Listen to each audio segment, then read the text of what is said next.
chip. Here's the kickoff. Lee Johnson kicks it, and it lands in the end zone. It'll come back out to the 20-yard line. So it's BYU and Michigan. The Cougars, the only undefeated team in the country. BYU won the toss and elected to take the kickoff in the second half. Steve, what do you look for? Well, I don't know. All I know is that I'm more excited than I ever have been in a Holiday Bowl. I'm more nervous than I was when I played. It must be different to watch a game because there's so much excitement. I'm glad I didn't know all this excitement went on when I played the game. I would have missed it all. But I'd say the first quarter's the key right now to see who takes control of the ball game. It's a pumped-up day. Both of these teams are really pumped up. Michigan 6-5. They know they could beat the best team in the country, the #1 team, if they win this game. And the first play is a running play off to the right side. Michigan has really been hurt this year with a lot of injuries. Their quarterback is Chris Zerbrugge, who was the third stringer at the start of the year, and they've lost 2 other quarterbacks during the year in injuries. That's very difficult because that's the team leader, the quarterback. They had a couple go down early in the season. I think that's been the major factor in their lack of offense throughout the years because they haven't had the continuity of a quarterback throughout the year, and that'll hurt a team. So we'll have to look to see if that leadership is back in there with Zerbrugge. Rick Rogers, number 20, is the tailback. Eddie Garrett, 32, is the fullback, and the quarterback is Chris Zerbrugge, facing 2nd and 7.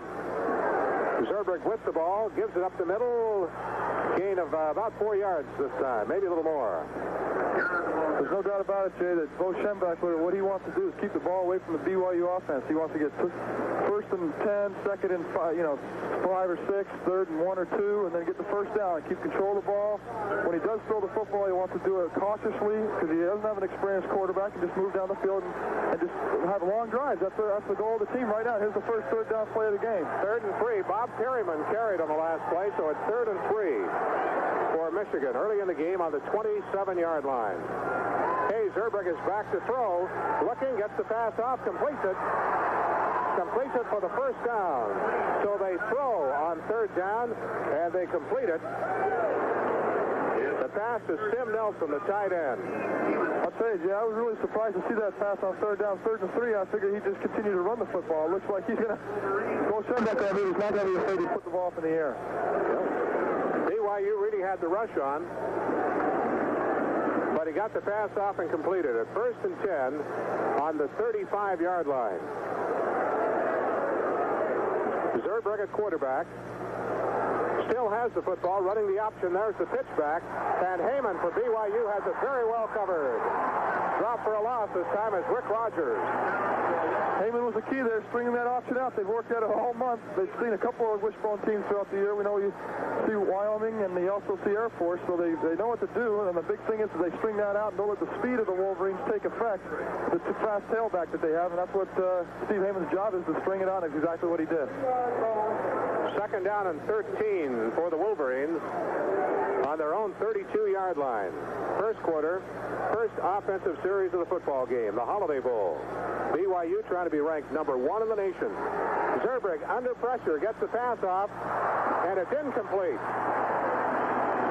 This time was intended for Vince Bean, the split end, but he was hit as the ball got to him. I think that might have been the reason for the pass being high, Jay. They had double linebacker blitz, double stunt inside with Kerry Whittingham and Marv Allen putting the pressure on Zerbrugge. And I think if they're going to throw the ball, they've got to give Zerbrugge time because he's not an experienced quarterback, and get him out of the pocket, make him do something else. He might, throw the ball for grabs.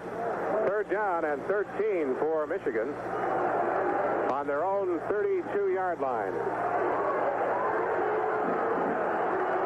Time BYU's played a Big Ten school in the Holiday Bowl. They lost the other 2. Here's another pass play. Complete, but not enough for the first down.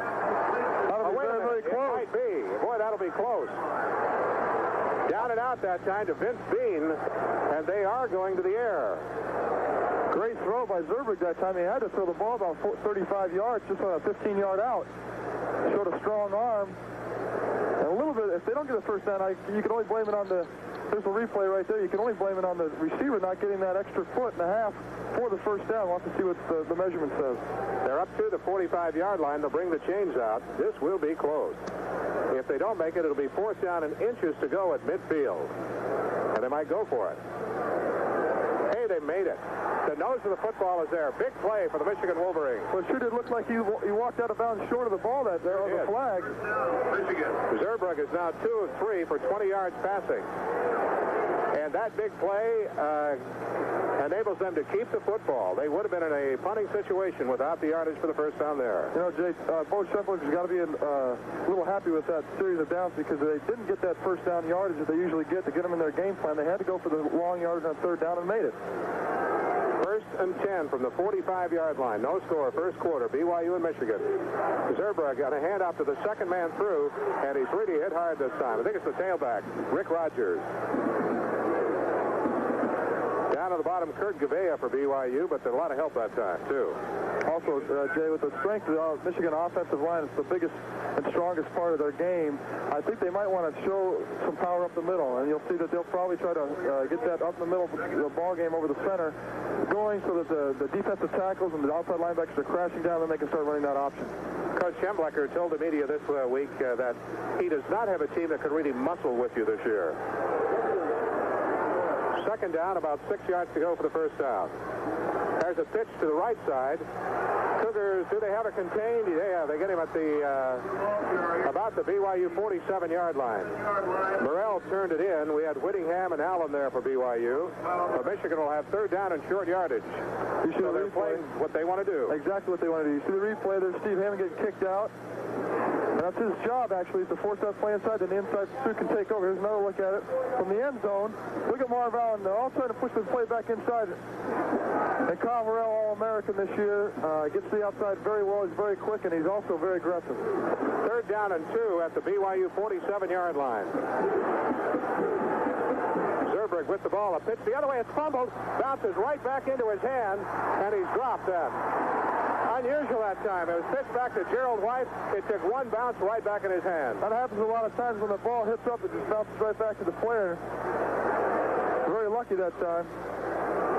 And so the punting unit comes in as the BYU defense does its job now. The punter is Monty Robbins, number 43, and he averages 44 yards a punt. I think one of the biggest differences you'll see, Jay, over the Ohio State Big Ten team we saw 2 years ago in the Holiday Bowl is the overall size. I don't think Michigan measures up as well as Ohio State did 2 years ago. Here's a snap and a punt. Kicks it high, but not very deep. Bounces near the 20-yard line, takes a Michigan roll, and will roll out of bounds on the 11-yard line. So he didn't kick it very far, but he got a good roll. BYU will send the offensive unit in for the first time, and Michigan used up about 5 minutes on the clock. No score, first quarter. Jay Monson, Steve Young with the Holiday Bowl number 7. BYU's played in all of them. Kind of interesting. It sure is. You see, notice on your screen, Kyle Morrell icing that bad knee he has. I don't think it's a big problem. We might look for that getting worse and worse as the game goes on. He's got a tough knee problem right now. First offensive play of the game for BYU from the 11-yard line. Bosco gives on the draw. Hey, Mooley, did he break the tackle? No, he's dropped for a loss. So the Cougars ran the draw on the first play to Hey Mooley, and he didn't get anything. Mike Hammerstein tackled him. Hammerstein, a senior defensive tackle. I think the feeling on the Michigan defense is get to the quarterback, get to the quarterback. I'm sure Bo Schembechler's been yelling that for a month now, and they've been gearing towards that. And I think that the first play wanted to take advantage of that because that strong rush, sometimes that draw can pop wide open. Okay, the Cougars have 2nd and 14. They're in bad field position now. 2nd and 14 from their own 6-yard line. Running play, Hey Mooley dives up to the 10, back up to the 10-yard line. Trying to get a little bit of running room there. Hey Mooley has rushed for almost 800 yards this year. Mike Mallory tackled him. He's a good one. Brigham Young has 3rd down and 10 then. 3rd and about 11, in fact, on the 10-yard line. We'll see what that defensive secondary Michigan's made of right now. They've talked about the injuries they've had, and this will be the first test on 3rd down. I'm sure they'll throw the football. Haysbert wide to the right, Kozlowski to the left. Bosco back to throw on 3rd down. Good protection. Completes it. Kozlowski got away. Got to the 30. Right up the middle. They completed it. Brad Cochran tackled him. That'll pump up BYU. Not really well, because that's the old 63 play, post cross. Todd's been doing it all year. And that shows me Robbie's ready to play football because you let that ball go very well. A lot of times the opening of a big game like this, you tend to aim the ball and not throw it like you should. Robbie's out there throwing the ball very well. Kozlowski, the young man BYU's gone to so much this year, has just caught his 56th pass of the season. 1st and 10, BYU on the 29-yard line. Bosco to throw again. Right over the middle to Hey Mooley. Muley's up to midfield, breaking tackles all the way to the 50-yard line. And now the BYU crowd really gets excited. He didn't throw that ball more than about 4 yards. Not at all. That's a great checkoff by Robbie because you saw the umbrella coverage.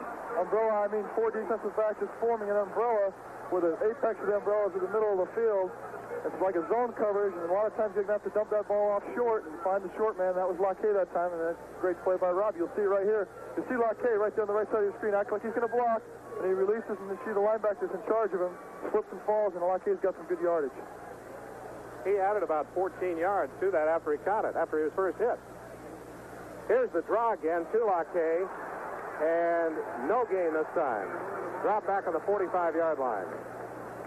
Mike Mallory again getting in there. Muley, a sophomore, rushed for almost 800 yards, caught 31 passes, and scored 60 points this year for BYU. He has really done a job. He's replaced KCT Marlowe very well. And I think the size that he is, you think, geez, he's not much of a receiver, but he gets out in the flat and he catches every ball that's thrown to him. That's a credit to Lacquet. Second down and 14 for Brigham Young on the Cougars' 45-yard line. First chance to look at 3 wide receivers in the ball game. Bosco back, looking. Here's the pass. Incomplete. He underthrew Dave Mills that time. Good at his feet. So far, good protection for Bosco by Dave Wright, Craig Garrett, Trevor Madich, Robert Anai, and Louis Wong. Some veterans, I'll tell you, a lot of those guys have been around for 4 or 5, even 6 and 7 years. And here they're in their last football game. You look for the key, I think, is Robbie can get back in the pocket, set up, and have time to throw the football. I think the Cougars will be deadly tonight. Steve, there is a report this year that some of the pro teams of 16 BYU seniors that are pretty much eligible, 11 of them are listed as possible pros. Third down and still 14. Bosco to pass again. Here's the pass down the sideline. Intercepted this time at the 35-yard line. Intended for Bellini, but it was intercepted by Brad Cochran. That is his first interception of the year. I don't think that was any extra special coverage by Cochran. I think it basically was just underthrown football. Shouldn't really have been thrown. There's a flag on the play. We'll have to see what it is. It could be defensive holding. That's the only thing that's illegal procedure. Illegal procedure on BYU. Actually, I think the ball should have never been thrown. Bellini was double covered on the corner route, and Robbie underthrew it. At best, he could have thrown it out of bounds. It was an unfortunate ball. 7.5 left to go in the first quarter. No score. Brigham Young and Michigan in the Holiday Bowl. BYU ranked number 1 in the nation.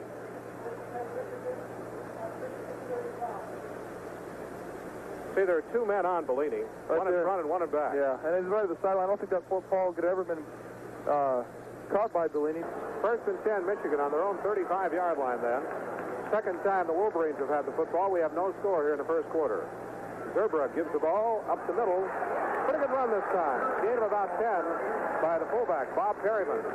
Steve Heyman tackled him. There they are, trying in that middle of the field, middle of the defensive line again. I think that's what Schembechler wants to do, is initiate the surge up the middle. You see that blocking. That's what Michigan's been known for the last 50 years. And that's what the 102,000 in Michigan Stadium have been watching for the last 50 years, and they're very successful at it. And I think they're just trying to set up that outside option, get those guys, outside linebackers, converging inside, and then pop that one outside on them. First down run. It's on the 45-yard line, and a 10-yard gain on the last one. Zerbrug, quick handoff this time, straight ahead. And a gain of 4 or 5. It's Perryman once again, and Kurt Gavea tackled him. 4-yard gain, 2nd and 6 for Michigan on the Wolverine 49-yard line. They've expanded the stadium here now, and it seats some 60,000, but this game has been sold out for over 6 weeks.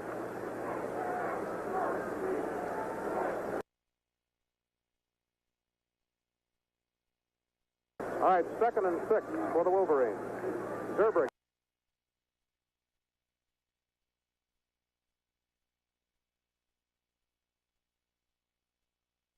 He's going to throw deep this time. Deep, and it is incomplete.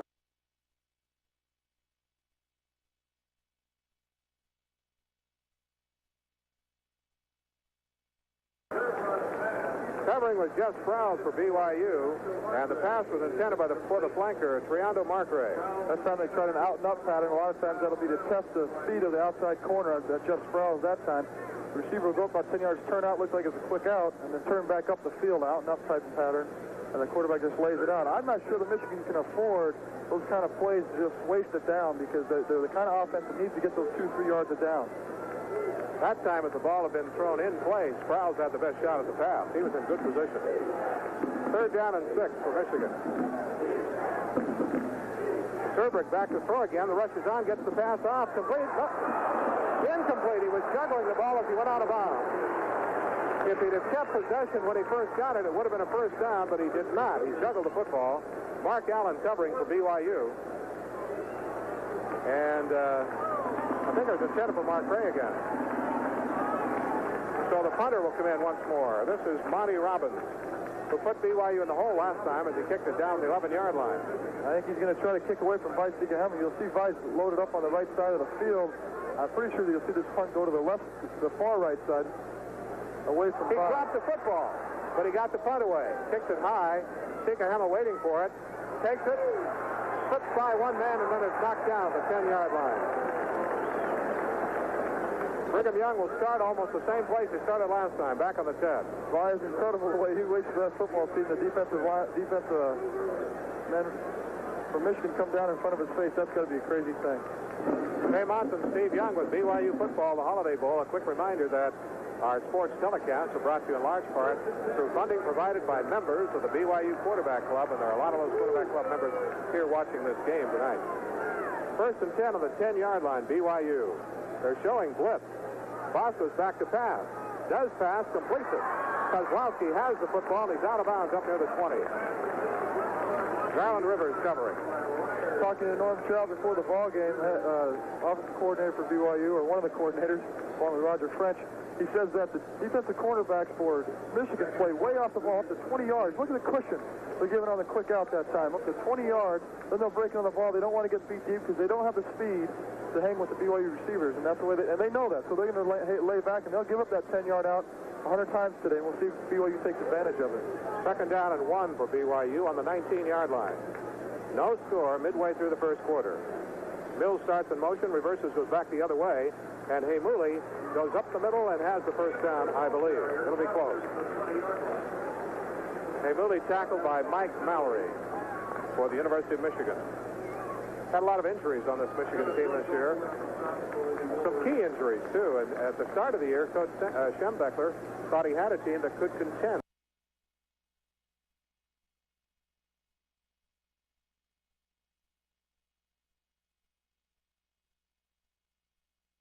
Title. Oh, I'm sure. And then you lose the starting quarterback. He's the nucleus of a ball club. It's not going to really be devastating, along with some other key injuries. I think that's the biggest thing a coach can have it go against him is an injury to his quarterback early in the season. 1st and 10, BYU at the 20-yard line. Bosco back to throw. Here it comes. It's caught by Kelly Smith. Kelly's up to the 27 or 8-yard line. Sideline pass again, and Garland Rivers caught it, made the tackle on Kelly Smith. Kelly has caught 47 passes this year. Steve, you played for the Cougars. You know, you look at the passing stats. Some of these yearly stats for receivers match up with careers for other players that play 4 years. Yes, and the fact that BYU spreads the ball around so much, to see one player with that much, that means 5 guys have got that much in receiving and yards receiving. 2nd and 2 for BYU. That's Bellini in motion to the left side, and Bosco's back to pass. Here's his pass. Diving grab this time by Kozlowski, who was open at the 34-yard line. There's a flag down. Robbie's down too. Bosco is hurt. He's really hobbling when he gets up. Looks like it's his left knee. In fact, he can't get up right now. And the crowd is really booing the Michigan team. A flag was dropped. It will be roughing the passer. But Bosco is hurting.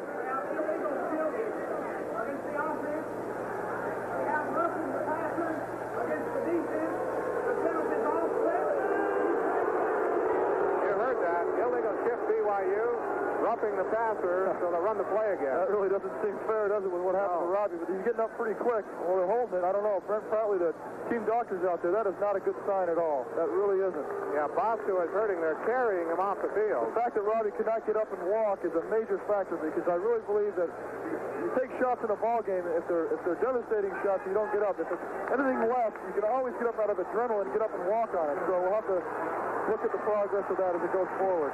Blaine Fowler comes in at quarterback to replace Robbie Bosco. You know, I didn't even see the play today. I watched the flight of the ball, but it looked like the Michigan defender was crawling to Robbie. Actually, had gone down to the ground and got back up and hit Robbie just a little bit late. I don't know if he was meaning to. We'll have to see it on the replay.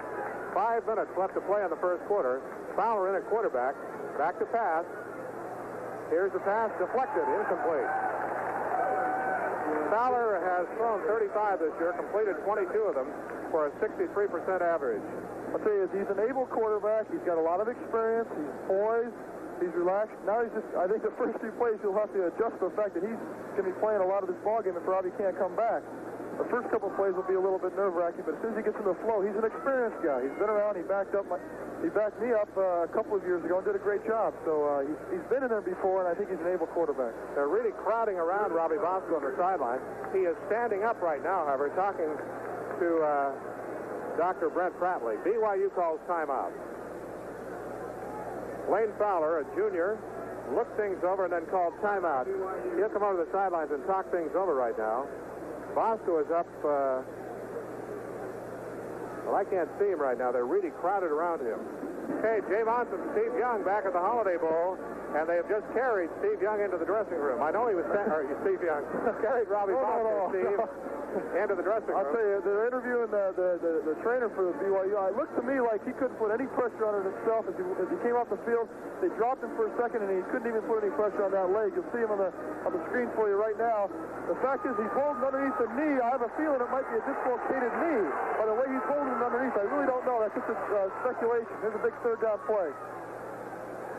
Fowler sprinting out, looking downfield. Here's his pass. He completes it to Mills, and Mills has the first down for BYU. Now, Blaine Fowler is a very, very able quarterback. We've talked about it all year. In fact, earlier this season, when Robbie hadn't solidified himself as a starter, there was a little confusion in spring ball whether Robbie or Blaine would start.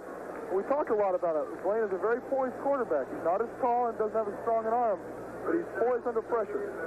First down, BYU on the Michigan 34-yard line. No score, 4:24 left to go in the first quarter of this football game.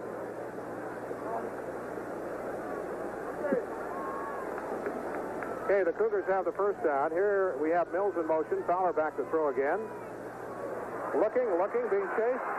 Runs it out of the pocket. He'll scramble himself and runs it up to the 38-yard line. Blaine is a pretty good scrambler. Yeah, there's where Blaine is a little bit better than Robbie. I think Blaine is a better scrambler, although Robbie is he's got a great ability to start to scramble before he crosses the line of scrimmage and find an open receiver. You'll see Blaine have a chance as he drops back here. He's got lots of time, and he'll commit himself to run earlier than Robbie will. Right here, Blaine's running the football. You see him? He is not going to try to find an extra receiver downfield. He's committed. He commits himself very early as to whether he's going to scramble or not.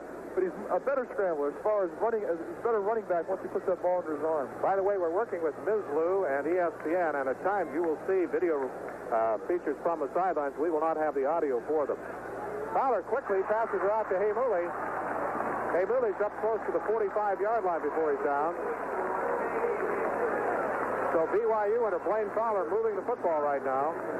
Garland Rivers made the tackle.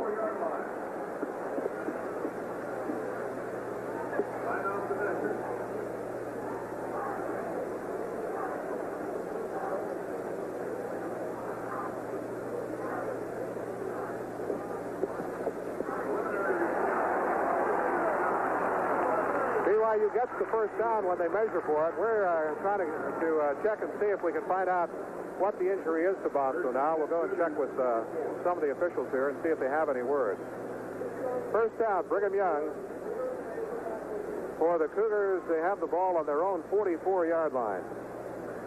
Jay, I think it's very important that Norm Chow adjusts his game plan for Blaine Fowler, and the fact that he'll make him drop back and make short, dump-off passes where he knows Blaine's been running these things for 4 years. He knows who the receivers are, not to do anything too complicated.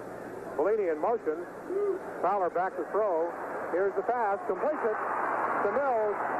Mills is across midfield. Boy, Fowler showed some patience that time. He waited and waited and waited. He felt the pressure come up right in front of his face. He just kind of kept backing up. And I tell you, he's got a lot of poise. We talked about it a little bit before. He's a very able quarterback, and let no one think that he is a second stringer. He's a 1A, 1B type quarterback.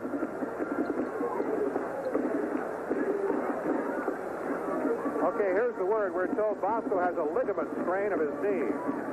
So I don't know if maybe they could tape this up and he can play. I don't know. It really depends on the severity of it. The fact that he could not walk off the field and put any pressure on tells me that he might be out for the ball game. Second down, about 3, and Fowler's back to pass. Scrambling, going to run the ball. He may have got the first down. Blaine Fowler sprinted around the side, and I think he got it. He did. Because of the fact that Blaine will commit to scramble earlier, he might give up some downfield receivers, but he can beat defensive linemen in a foot race. And that's exactly what he did that time. Turned it upfield, got the first down, and got out of bounds. And I'm amazed at his poise as he kept scrambling into the ball game. I bet not one reporter talked to him all week. He probably just sat around in the pool, took it easy, maybe threw a few balls and look at him. And I think that might even help. You know, Michigan also has to adjust now to Blaine. I think definitely, because they can't just tee off at the quarterback now. And not that they could against Robbie, but I think that was their game plan. They've got to be much more careful with Blaine in the ball game. Flags are down. Fowler flags have been dropped. Now he's chased out of the pocket. Now he flips the pass downfield, but it's flat. So remember, there is a flag down. First scrambling, and he flips it down to Kelly Smith. Let's see who the penalty's on, however. That is unbelievable. Blaine was going down on his back, and it looked to me, where's the penalty flag, Jay? It's about 5 yards. No, it's right on the line of You'll scrimmage. see Craig Garrett reach around and watch. When Blaine's going down, watch Craig help him out. Look, go.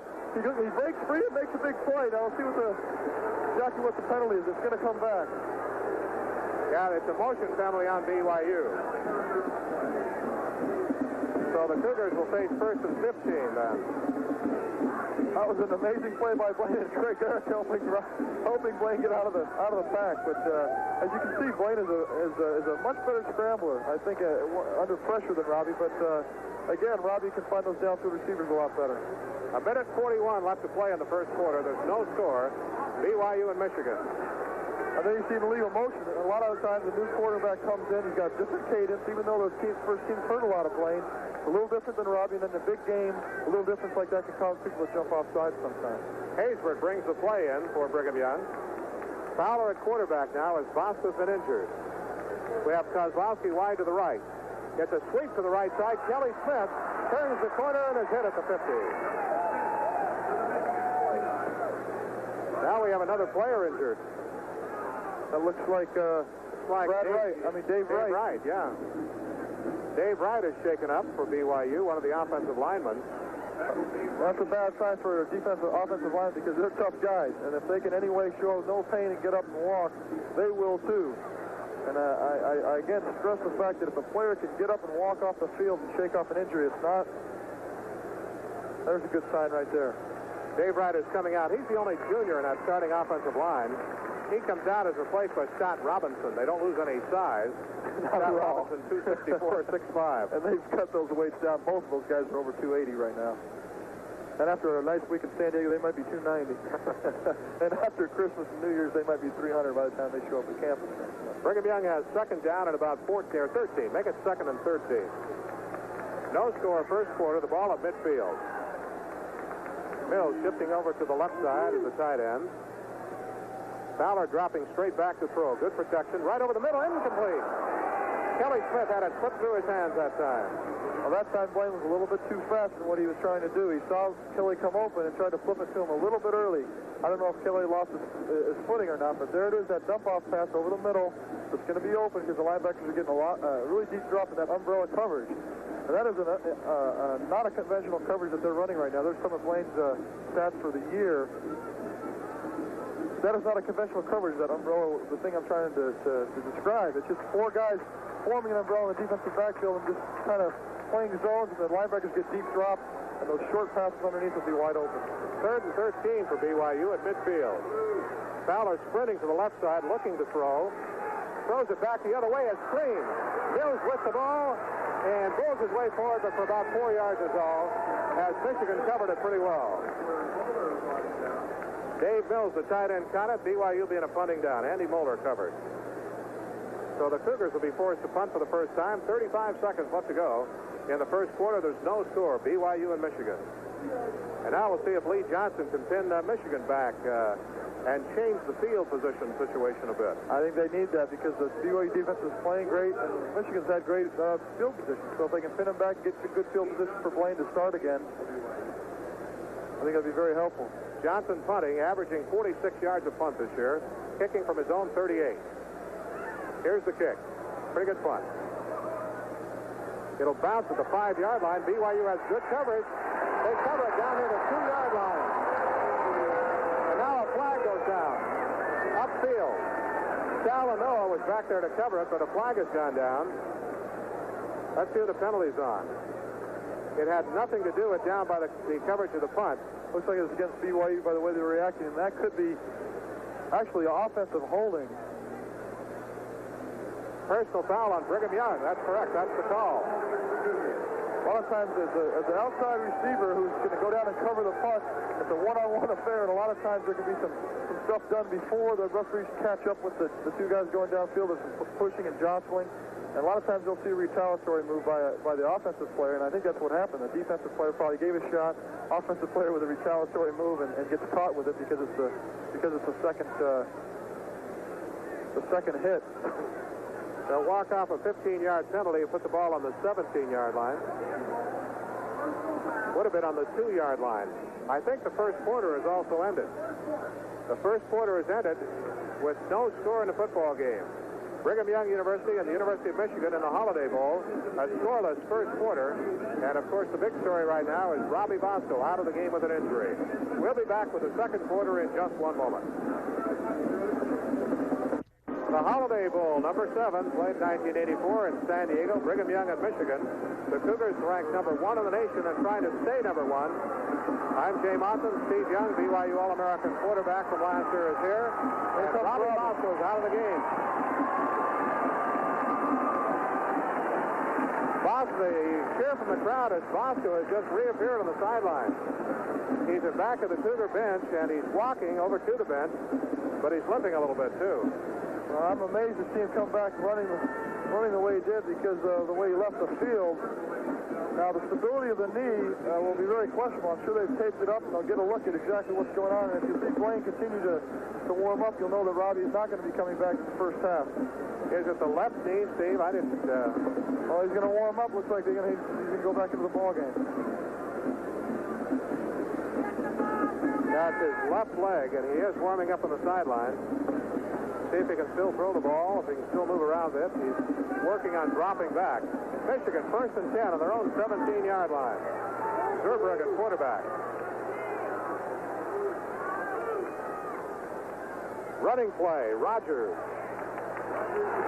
The ball is stolen by Leon White, but see if the officials will rule the ball as dead. Oh, boy, I tell you. Right now, the Cougars feeling that the officiating calls are all going the other way. Well, that was very questionable because what Leon did was he stood the player up, and I don't think it was a dead ball at all. Leon just stripped it right away from him. But a lot of times it happens so fast, the referee is not willing to call a touchdown the other way. He'll just play it dead right there. 3-yard gain. There's Robbie Bosco. Trying to work the kinks out of that knee and see if he can get back in this football game. It's very impressive statistics for the year. Second down and 7 for Michigan near the 20-yard line. Zurbrugg with the ball. Gives to his tailback. Big hole up the middle. He's into the secondary and out to the 33-yard line. That's Rick Rogers. Kyle Morrell tackled him before they opened up a big hole that time. That is that famous Michigan dive right over the middle with the tailback right up the center.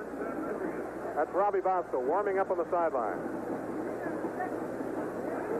We can imagine things, Steve, but it looks like he's hurting just looking at his face. Yeah, it really does. It really does. And what they've done is they put a knee brace. You'll see it right there on the side of his knee to stabilize it, but it does not help what's already been injured. And a lot of times he can't even drop back and he's shaking his head. I don't think he'll be back in the ballgame. I really don't. First and 10 on the 34-yard line.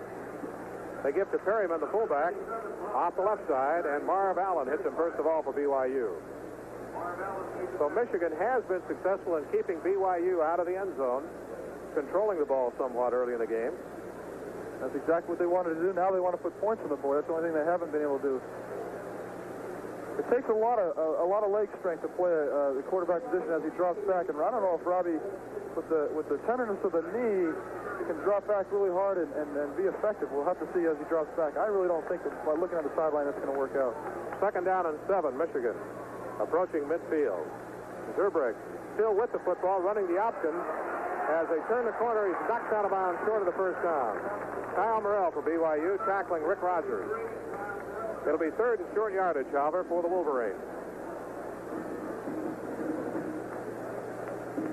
Brigham Young nothing, Michigan nothing. 2nd quarter just getting underway. Cougars the only undefeated team in the country. Coach Lavelle Edwards on TV this morning on Good Morning America with Barry Switzer from Oklahoma. And today, Coach Switzer said that he thought if BYU won this game, they deserved to be number 1. Well, that's nice of the man that caused so much commotion a couple of weeks ago. 3rd down and about a yard to go for the first down. Zurbrigg gives to Perryman, his fullback. Well, that's going to be close. Ken Beckler on the sidelines, the coach from Michigan, signaling that he made it. But I don't know if he did or not. We'll see. It's going to be close. Close enough, they'll have to measure it. It doesn't look like it. It does not look like they've made it. Marv Allen led the way for BYU. There you see Marv Roberson taping up Robbie Bosco on the sidelines. They're doing everything they can to get him ready and get him back in the ball game. Oh, boy, there's only so much stability you can give that knee with braces and tape. There again, they're trying to brace it again. It is short. They did not have the yardage for the first down. And so Michigan sends the punting unit in. They are not going to gamble. A lot of teams gamble against BYU this year and not make it. Coach Schembechler, I don't think that's his game. You know, early in the game, he's playing BYU very tough. They haven't scored. Let's see if they'll pin him back down again. And this is the first chance for Vice Hemmel with a full field ahead of him to really get a good return going. Let's see if he can get it to him. Monty Robbins, the punter. Here's the kick. Hemmel signaling fair catch, lets the ball bounce, and it goes out of bounds close to the 20-yard line. The punt was coming down in front of him, so he let it bounce. Jay Monson, Steve Young, BYU football, the Holiday Bowl. The Cougars with the ball, 1st and 10 on their own 20-yard line after the defense held at midfield. Bosco went over to the coaches, said, I'm ready to go in, but they have Blaine Fowler out on the field, and he is not in the game. And that's Fowler sprinting back, passing, completing it to Mills, his tight end. Sort of counteraction. He sent the flow one way and went back the other way. That naked play that Robbie has been very successful all year at. It's just a counter. He goes out there alone with no blocking help. He's got to rely on his speed out distance those 2 players. You see it right here. Garland Rivers made the stop. The Wolves, the crowd coming back in. Robbie Bosco at quarterback. Blaine Fowler did a fine job for BYU. He better stay warm on the sidelines because I'm going to be shocked if Robbie can come back on that knee. 2nd down and 3 for BYU. No score. Bosco back to throw on 2nd. Here's the pass. He's hit as he threw the ball, and the pass is incomplete. BYU saying it was a late hit, but there's no flag. Mike Mallory covering on the play. It'll be 3rd and 3, and Michigan has a player hurt. That is Mallory. Mallory's the one that put the hit on Robbie. Ooh, boy. That's the same. Man, just get back in the game and you take it right away. I don't know how Robbie's doing it. I guess the injury must not have been as severe as it looked like as he was carried off the field. You know, Steve, when I think of, excuse me for interrupting, but quarterback hit 2 years ago, Ohio State here. Do you remember the one you got? Oh, boy, I tell you. I didn't think you'd get it. It was devastating. It really was. But, you know, whenever you take a hit above the waist, it's very easy to start to come back unless you get it in the head. And don't forget the hit. I mean, don't remember the hit. But as far as getting the hit that's below the waist is when they really are devastating. 3rd and 3 for BYU on the 27-yard line. Bosco to pass. Puts it out there. It's caught for the first down. Kelly Smith coming out to the right side.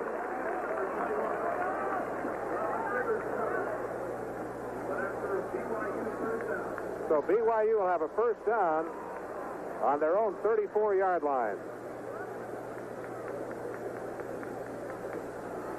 That's getting very intense out there right now. It really is. You know, and I think if Robbie can play right off the bat, that's the adrenaline will really help throughout the ball game because it'll just start to loosen up more and more as he moves. The initial diagnosis, Bosco has a phase 1 tear of a ligament and a sprain of the ankle. Wow. Well, grade 1 back out there. Grade 1 is the lowest grade, and then grade 3 would be a devastating knee injury. So grade 1 can be played on, so that makes a lot of sense. He's back in the ball game now. Steve, they're going to use the shotgun. He's back to take a deep snap. He didn't see it coming. Here's the pass, completes it to Kelly Smith, and Kelly has about 10 yards. That snap hit Robbie in the midsection, and he just reached down and grabbed the ball. He had no idea it was coming. It was lucky that snap did hit him there. Anywhere else, that ball would have been a fumble. Garland Rivers tackled Kelly Smith. But boy, BYU goes to the shotgun, and the first snap comes to Robbie before he expected it. I'll tell you, for a 0-0 score, there's quite a few fireworks flying here in the first 11:20 to go in the first half. No score. There's Bo Schembechler and some of the other coaches from Michigan on the Michigan side of the field. First down, Brigham Young on the Cougars' 45-yard line, operating out of the shotgun now. Here's the snap to Bosco. Quick one to the right side to Kelly Smith again. And Kelly has another, maybe 9 yards. Just quick little passes to the sideline. I'll tell you, no one, not a linebacker, no one is covering the back out of the backfield. They're just turning and running with their backs to the football. And Robbie's just jumping over the middle. Right here, look at this. He gets the football and just dumps it over. And look how wide open Kelly Smith is. No one is there to cover him. It's another first down for Brigham Young. The Cougars getting their deepest penetration. They are on the Michigan 44-yard line, have a first down. And Bosco operating out of the shotgun, taking a direct snap. Here it comes to him. Ready to throw again. Over the other way. This time caught by Haymouli. Haymouli is down to the 39-yard line of Michigan. Well, they went right twice to Smith. Now they come back to Haymouli the other way. I'll tell you, one thing about the shotgun, consistently sitting back in the shotgun, it even allows more of the defensive linemen to get a look exactly where Robbie is going to be so they can start teeing off. So that is I think the shotgun is a disadvantage for BYU right now, but under the circumstances, that's what they need to go to. And they haven't run it all year, and I think Trevor Maddox will really be tested throughout this ballgame to make sure those snaps are back there correctly. Mike Mallory made the last hit. BYU gained 5 yards, or 4 yards that time. Call it 2nd and 6 for the Cougars. They're on the Michigan about 39.5-yard line. Still the shotgun. Bosco back to throw. Fires it, completes it to Kelly Smith. No, it's incomplete. Kelly didn't hang on to it that time at the 35-yard line. Rodney Lyles covering on Kelly. No score in the football game, and a key injury early in the game to BYU quarterback Robbie Bosco, 3rd this year in the Heisman balloting, has changed the complexion of this football game.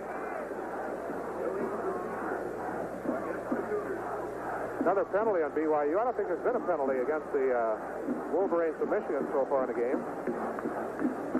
They are a very disciplined team, and they have a coach who's a real disciplinarian. And I think they need to be that way with the offense and defenses they do run. They're very basic and sound. They'll refuse the penalty and take the down. So Brigham Young faces 3rd down, about 5.5 yards for the first down. Bellini wide to the right. Smith and, Kozlowski to the left. 2 setbacks this time. Haymouli and Smith, along with Bosco at quarterback. And the snap right to Robbie. Looks to throw. Now may have to run the ball. He does. He's hobbling.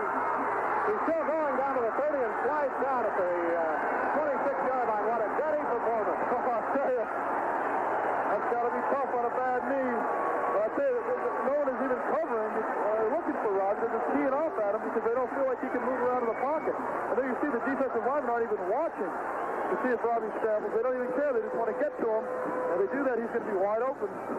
Robbie running on a sprained ankle and an injury to his knee. He made a couple pretty good cuts. We're told that Mike Mallory, who went out a little while ago, has a bruised back, but he will be back in the football game. 1st and 10, Brigham Young on the Michigan 26-yard line. Here's the snap. Quick pass to the right side. Kelly Smith. Kelly to the 16-yard line. They really came shooting at Bosco that time, and he got rid of the pass quickly. Both teams, well, tempers flaring a little bit, anger showing, maybe frustration. And we had a couple of conversations on the field. Well, that'll happen throughout a big ball game. Brigham Young with a second down. Or will it be a first down? They'll have to measure and see. It'll be very close. It's throwing pretty much to his running backs right now. Well, they've been wide open. The linebackers are either rushing and not covering or turning and running away from the ball. I'll have to measure and see if it's a first down. No, it is not a first down. They were using the change to move the ball to midfield, too. So BYU has second down, very short yardage. And the Cougars are threatening to score for the first time in the game. 9 minutes, 12 seconds to play in the first half, and there's no score. Mullady wide to the left. Operating right in back of the center this time. It is not the shotgun. Bosco gives it a running play to Haymouli. Pitch to the outside. 10. Down to the 5-yard line. Big run by Haymouli. A little strong one. He stopped right at the line of scrimmage. He's got those low to the ground, center of gravity and the strong legs. He kept pumping. I think one of the disadvantages of the shotgun is now Michigan can kind of know that the BYU's going to run the ball with Robbie behind the center. But right now it's not hurting them too much at all. This is the farthest penetration by either team. McKay Haymouli, who I think will be one of the all-time great runners at BYU before he's through. He's not bad right now. He stood up right at the line of scrimmage and bounces outside, and he's a very strong running back. First and goal on the 5-yard line. Kelly Smith. Kelly will score, and BYU does it. Kelly started to swing to the left side. He opened up off tackle, and he just fired through. Bosco hobbling as he comes off.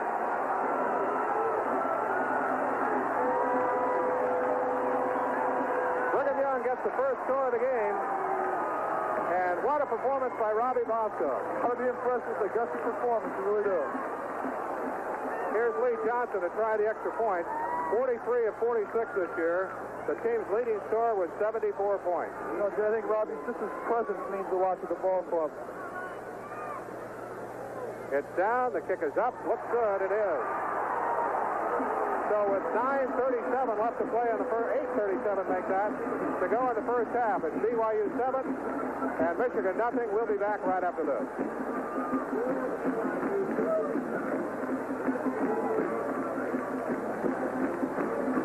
Jay Monson, Steve Young, BYU football, the Holiday Bowl. Steve, that's the 12th touchdown this year for Kelly Smith and breaks the tie that he had with Kozlowski. I'll tell you, he's run those sweeps very effectively all year, and he scored a lot of those touchdowns on those sweeps, the exact play that they ran that last time.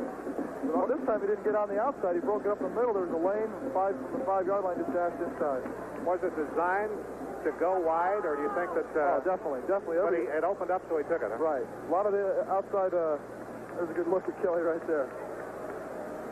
BYU's Lee Johnson will kick off for the second time in the game. The Cougars ahead 7-0 now. Here's the kick. Good high kick. Oh, 9 yards into the end zone. It'll come out to the 20. Looks like he's got it down here this year in San Diego. Lee's been doing it all year. In every altitude. I think it's difficult to do it in different altitudes, too, to land that ball right in the back of the end zone. And sometimes here in San Diego in the heavier air, kicks, punts have not gone as far. Here's Kelly. You'll see that the outside pursuit forces him back inside. And the inside pursuit didn't come from Michigan. It was never there. It was sealed off, and Kelly was was home free for a touchdown. First and 10 Michigan on their own 20-yard line. The Cougars ahead 7-0.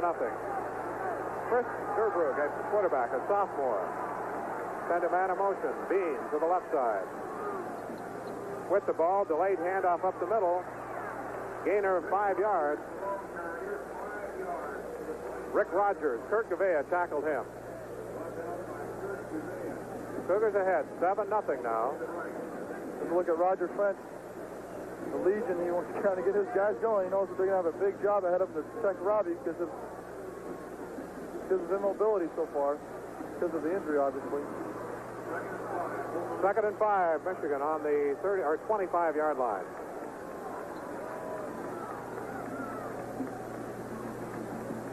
Durbrug with the ball. Again, the Hand off to the tailback. No gain this time. Leon White pulling down Rick Rogers. So it'll be 3rd and 5. BYU team really prides itself on the defense this year. They are 10th best in the nation in allowing points defensively, allowing the fewest number of points. Which is the most important stat defensively. A lot of people can be the best rushing defense and passing defense. Those points are big, and you see Robbie resting his knees straight out so it doesn't stiffen up on him. 3rd and 5 for Michigan at the 25. Zurbrich back to pass. The rush is on. They stop him. He dropped the football, but the official will say, well, he covered it himself anyway, or a lineman did. But BYU shot through. Leon White, one of the first ones there. Mark Allen also. Watch it on the replay. You think they were looking for a pass? I'll tell you, one of the rare straight dropbacks. What happens, the right halfback went out of the pattern. He's supposed to block Leon White. Leon acted like he was going to cover him, and then faked him out and came in and made the sack. Here's Monty Robbins back to kick from the 2. They've got the rush on. They're chasing him. They've got him at the 5-yard line. BYU was ready to block the punt. So the punter Robbins decided to run it. He had no place to go.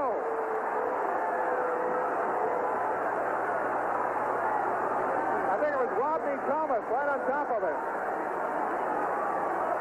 Doris Salanoa also there for the Cougars.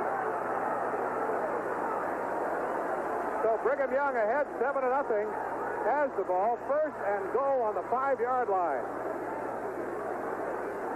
That is a devastating mistake in a close ball game.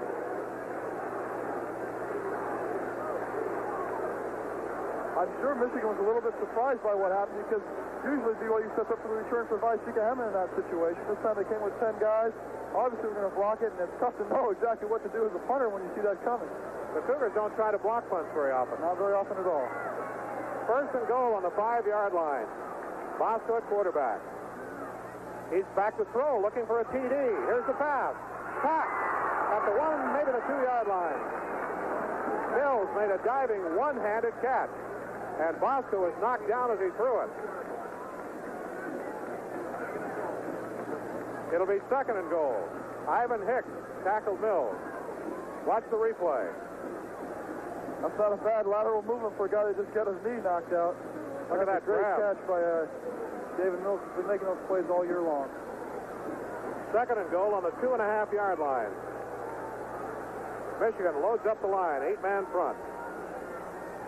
Heimuli gains about a half yard is all. So Michigan showing their goal line stand and looks good. Mike Mallory hit Heimuli. It'll be 3rd and goal. Now at the 2-yard line. Salanoa comes in for the Cougars. And also Lindley in at tight end. So they have 2 tight ends in probably. I think you might see a misdirection play here. If Robbie was more healthy, I'm sure they'd run that naked. In other words, Robbie would fake one way and go out with 2 receivers. Cougars have a bit of a mix-up, Steve, and they call timeout. I'm sure they're going to ask Robbie, hey, can you handle that naked play? Can you move it well enough to do it? Because I'm sure that's the call they want to make right here. Well, he's having trouble with that left leg, but he's out there directing traffic and doing quite a job. BYU ahead 7-0. Jay Monson, Steve Young, back to the football game, the Holiday Bowl. BYU 2nd and goal on the 2-yard line. They're ahead 7-0. Bosco rolling to the right, still with the football. Going to run for it. He fumbled the ball. It rolled into the end zone. Who's going to get it? I think Michigan does.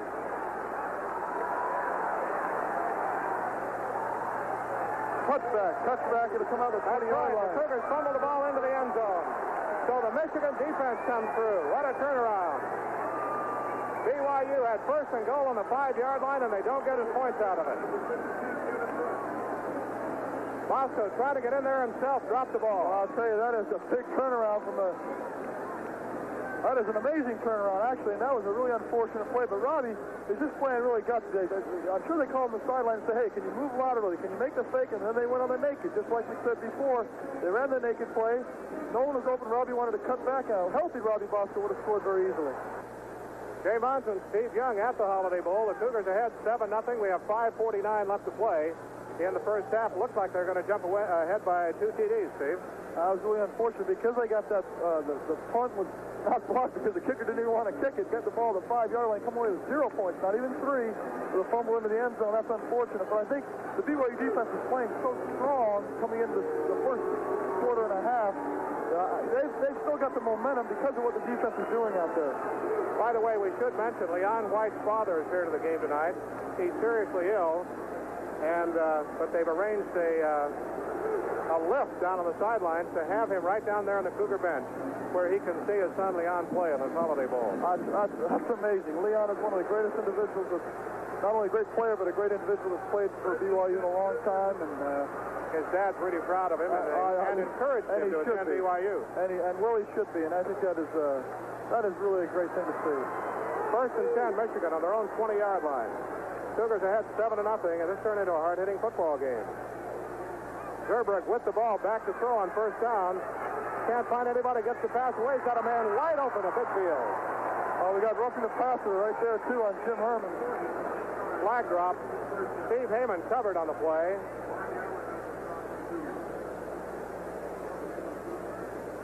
So BYU not only did not score, but they give up a long gainer quickly. Here's that play when they didn't score. Here's Robbie, which is he just tripped. I think his knee just gave out on him.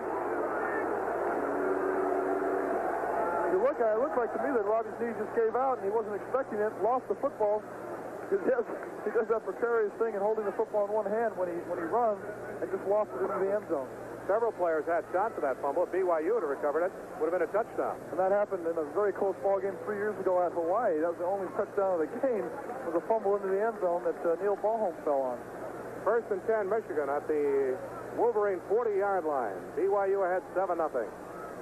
So Michigan dodged the bullet. Delayed handoff to Rogers. Rogers straight ahead, gains about 3. Larry Hamilton hit him first of all for BYU. 7-0. The Cougars ahead. And Michigan running against the clock right now, trying to get a score here in the first half. BYU's defense has been pretty good in this game. You know, you look at that long pass play, that drive by Michigan. Zerbrug showed a lot of patience that time. He could have run the ball, could have done a lot of things. He stayed in the pocket, found an open receiver. I think that was very impressive. Again, we're working with Mislu. At times you see interviews on the sidelines that we do not have. So you'll just have to stay with us. We're not sure what they're saying even. That's Perryman, the fullback. Big gainer. He's all the way down to the BYU 35-yard line. And again, they opened up a big hole up the middle. Mark Allen finally forced him out of bounds.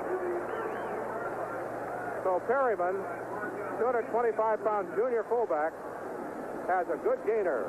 Actually, just a hand off to the fullback that's kind of it plays off that tailback, the dive of the tailback. They give the tailback over the middle, and then they hand off to the fullback before they get to junior seat again.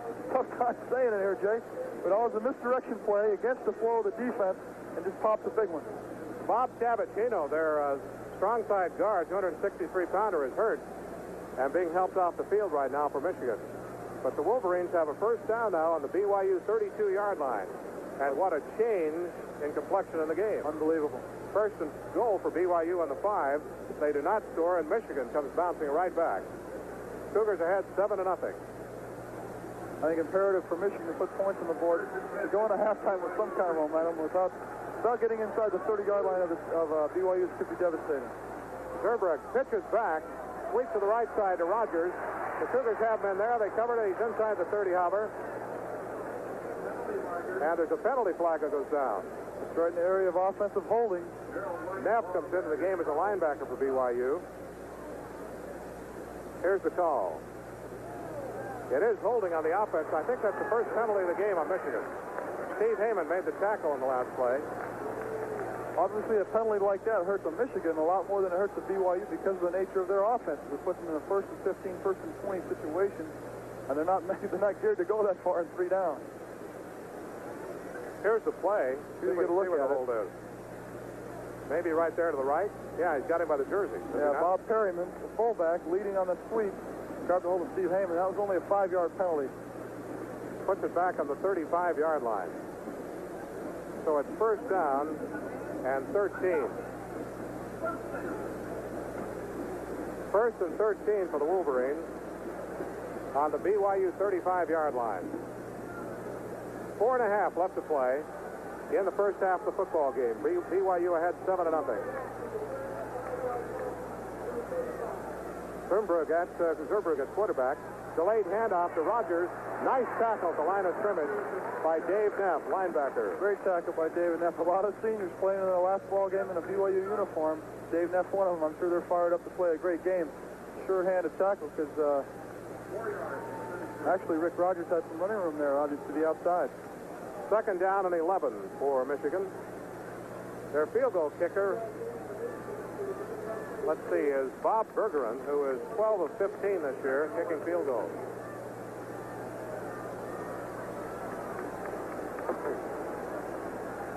Second and 11. Zerbrugge fakes the handoff, back to throw, does throw, completes it to the 25-yard line. Vince Bean turned inside, Mark Allen covered. Pretty good throw by Zerbrugge again. He has to rush on him. He showed some poise. And it's the first down, Steve. Vince Bean is just running a basic curl route, one-on-one against Mark Allen outside, and it's a very tough pattern to cover in this situation. 1st and 10 on the Cougars' 20-yard line. Brigham Young ahead 7-0. And they've turned around where it looked like we're going to give up a score to where Michigan is threatening to score. Perryman, the fullback, bowling straight ahead, gained a couple of yards this time. Marv Allen for BYU got to him. So again, it's that misdirection play that they broke for a long gainer just a minute ago. That time they counsel on the floor of the linebackers to go with the fake. That time Carl Whittingham stayed home, and it wasn't a big hole like there was before. 3-yard gain down to the 17-yard line. 2nd and 7 on the 17.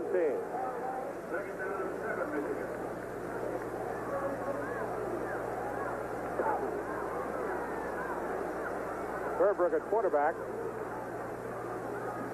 Long count. Here's the snap. Still has the ball, running the option. There's a fumble. Did BYU get it before it went out of bounds? I think so, no. No, I guess it went out of bounds. Now a flag goes down. May have been something said by a Michigan player on the flag. It could be one of those dead penalties where it goes both ways. It really doesn't mean anything. A lot of times in those situations, you see the option. Looks like Brad. No, it's on BYU. Personal foul on the Cougars. Or unsportsmanlike conduct. Well, that is another big turn of events. 2nd and 8. Fumble. Could be BYU's ball now. All of a sudden goes back. A 15-yard penalty from there would make it 2nd. Or 3rd and about 3. Cougars ahead 7-0. But as Steve points out, BYU had a shot at the football. It went out of bounds. But now they'll mark off the penalty. I think it was a dead ball foul, so the play will count. It'll be 3rd and about 3. So not enough for the first down. The crowd now very happy with that. The way the flags went up, 2 flags went up immediately, which tells me that something very flagrant was either said or done in front of both officials, so there wasn't a lot of questions. 3rd down. 3rd and about 2.5. Yeah, that non-contact foul is usually an abusive language or something that both referees heard immediately, and it must have been bad enough to send those flags flying. Zerbrugge at quarterback. BYU loading up the line. Gets the pitch back. Rogers coming to the right side. Has some blocking. He's slowed up and is knocked off his feet at the 15-yard line. Good defensive action by the Cougars. The clock's still running. With 2:19 to go in a half. That's a great job by Steve Heyman to come up and take a lot of the force away from that. You'll see that they pull a guard. There's Perryman, the fullback. Steve Heyman gives himself up for the cause. Terry Whittingham diving, and then Leon White stand him up. They lost yardage on it, so it's 4th and 4. In this situation, Jay, I would be amazed to see Schembechler go for nothing but a field goal. This is not, I don't think it's his style to go 4th and 4 in a very tight ball game. Well, timeout has been called on the field with exactly 2 minutes left to play in the half. It's Brigham Young 7, Michigan nothing. Remember, the Cougars were knocking on scoring door. 1st and goal on the 5, didn't get it. Now Michigan threatening to score. And we'll be back in just a moment with more from the Holiday Bowl. Back to the Holiday Bowl, and Michigan has decided to try the field goal from the 32-yard attempt. Bob Bergeron will try it. He's a senior from Fort Wayne, Indiana. 2 minutes to go in the half. I think it's imperative that he makes this to give the Michigan offense a boost that it desperately needs. The snap's a little high, but the kick is up there and it looks good. It is, but there's a flag down on the play. Flag down on the play. We were just told that a replay of that fumble showed that when BYU got it, it was inbounds. They have called roughing the kicker on BYU. Now, does that give the ball back to the offense? I'm not really sure, Jay. I guess it'll give Michigan the option of taking the 3-point or trying for a touchdown. I don't know if it was a dead ball foul, because if it's not, they'll tack it onto the kickoff. Watch and we'll see. I've only been playing the game for 22 years. No, that's Whittingham, who came through. That's incidental right there. Looks like Michigan may take the 3 points off the board. We're waiting to see what they will do. Boy, all of the breaks of this game so far have gone against the Cougars. It really is, but they usually will even up. Throughout the experience that I've had in football games, it always ends up that somehow you get your turn from the second half. And I think BYU would rather have the breaks in the second half as long as they do come their way. Well, Michigan has elected to take the first down, so they'll have first and goal inside the 10-yard line, and the 3 points come off the board. It is still 7-0. As Michigan will try to tie it up here at halftime with 1:56 to go in the half. Zurbrigg sends a man in motion. Gives the football to Rogers, breaks the tackle, but he's down at the 6-yard line. Jeff Sprouse made a good open field tackle for BYU to save a touchdown. There it was. That's a Mooley move where he gets hit at the line of scrimmage, bounces outside, continues to bounce outside, and then the inside pursuit got him. The goal line defense comes in. Sean Knight and Dave Dutrell come in on the line for BYU. There's Michigan's power play right up the middle from the tailback. So Michigan has second and goal on the 6-yard line. 1:25 to go in the first half. Zurbrigg at quarterback, ready. Here's the snap to Rogers. He scores! So Michigan made it pay off. They get the TD.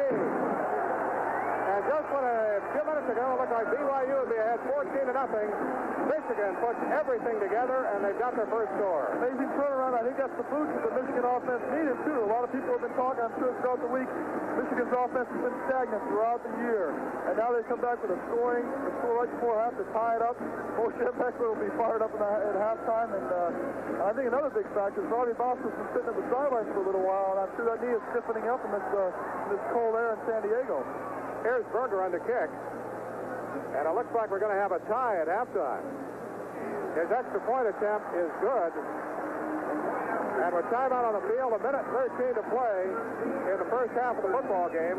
It is now Brigham Young 7 and Michigan 7. Or the Cougars had the situation where they could have taken a 2 TD lead, and instead it's tied. We'll pause for a moment, be back right after this.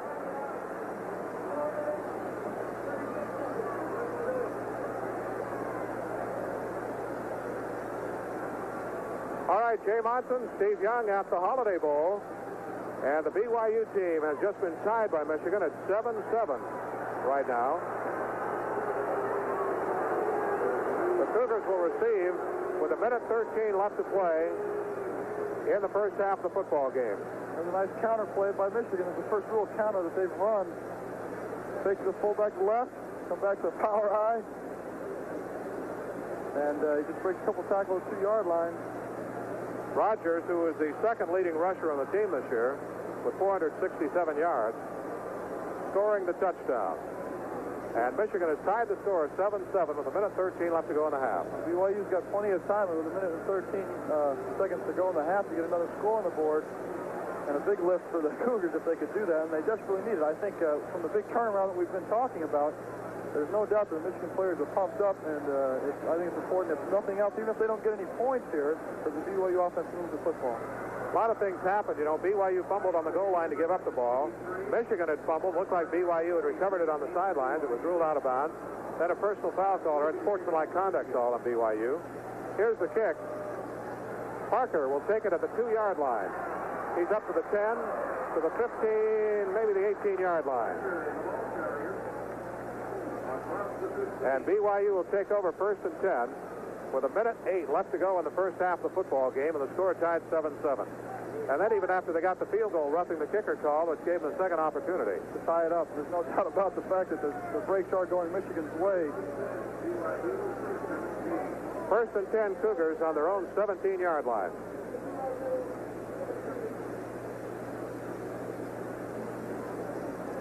The Cougars have Bosco in at quarterback, Kozlowski and Bellini wide to the left, and Haymuli's the only setback. Smith goes in motion to the right side. Bosco back to pass. Fires it downfield. Nice catch under pressure by Dave Mills, the tight end. Out to the 34-yard line. Garland Rivers hit him. About the same time the ball got there, and he hung on to it. Nice throw by Robbie. It tells me that he can get underneath the center and drop back and still throw the football, which is a big factor because it puts BYU back into its game plan. Mills, the leading receiver on the Cougar team, caught 60 passes this year. Bosco back to throw again. The rush is on. Had to unload the ball. Trying to get it to Haymuli, but man was right on top of Robbie and had to throw it. It'll be incomplete. Ball went by Haymuli before he even knew it was there. Number 80, who is that? Rodney Lyles came. He was covering Lake and almost had a tip of the football. He could have got a hand on it, and he could have a clear saving for a touchdown. Roger's got to be careful not to throw those up for grabs, but I'm sure he just threw it away to stop the clock. I think it surprised Lyles, too. He and Haymuli. Out of the shotgun, Bosco, 2nd and 10 on the 35. Well, the 3 wide receivers in the ball game for the Cougars. Bosco back to throw. Sets up, shoots it downfield. Caught by Adam Haysbert. Nice grab by Adam. He stretched high and caught it at the 50-yard line. Michigan protesting. Great grab by Adam Haysbert. All he needs is that 1 foot in bounds. You know, one thing I've noticed about the Holiday Bowl when I've played is that the nights are kind of muggy, and it makes the ball just really sticky. And you can make big catches like that in these kind of conditions because the ball is very sticky with the humidity. And you love to throw a football on a night like tonight because it gets to your hand and you just really feel like you got a lot of control over it. 1st and 10 at midfield at the 50-yard line, 47 seconds and a half. Bosco out of the shotgun. Scrambling, looking, steps now, throws down the sideline. Hey, they went over the top of Kozlowski, and we'll get an interference call this time. 2 flags are dropped. I don't know why Michigan would protest that one. Not at all. But they are. They're protesting the call. Flag was dropped. The pass was intended for Kozlowski. We'll come back to the line of scrimmage, which is the 50-yard line. Now let's get the call. That new rule only makes it a 15-yard penalty, and this situation could be a big break for Michigan because it would have brought it down to the 20-yard line now.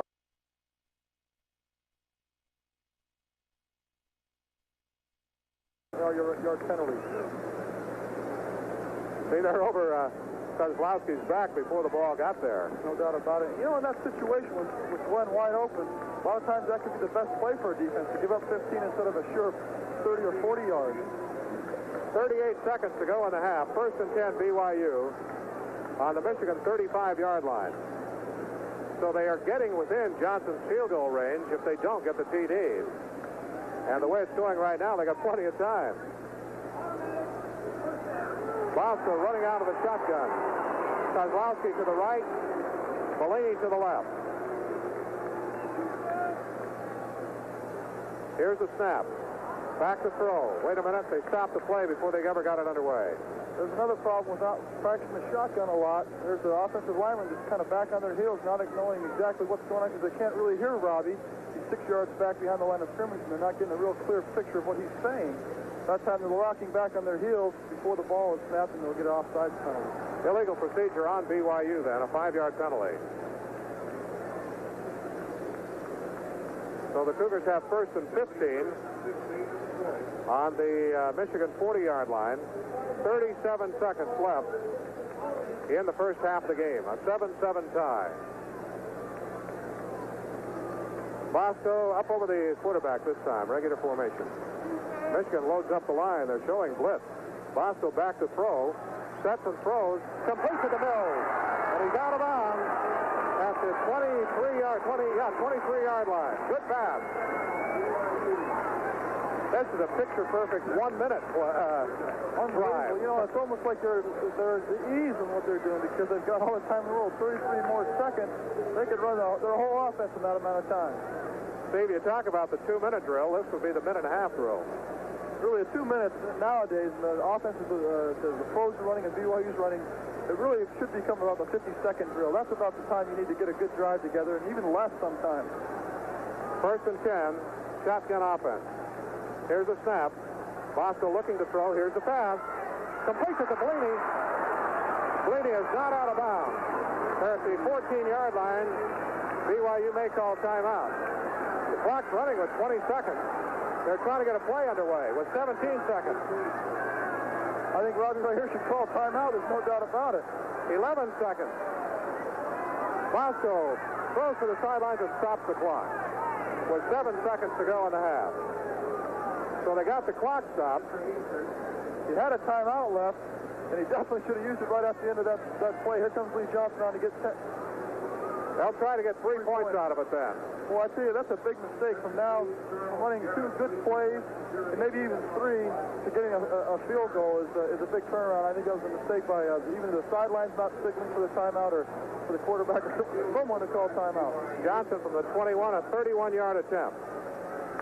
It's down. His kick is up there, and it is good. Well, that should give BYU a bit of a boost anyway. They move downfield in just a little over a minute, and they do get 3 points out of it. I think that'll be really helpful. And like I said before, at the start of this drive, what they needed was, if nothing else, just to get the ball moving again and show them that they had the offense going. Okay, with 4 seconds to go in the half, it's Brigham Young 10, Michigan 7. We'll be right back. For one thing, Steve, the BYU team, I guess in their own mind, they just were able to show they can move the ball downfield in a hurry. That's no doubt about it. And the shotgun, and I think the biggest thing about that drive is that Robbie proved that he could get under the center and drop back and throw the football, which is big because if they have to sit in a shotgun all day, that's not their ball game. That takes them out of their game plan. The fact that Robbie can get under the center and drop back is very, very important. BYU ahead 10-7. The Cougars had missed an opportunity to take a 14-0 lead when they fumbled on the goal line.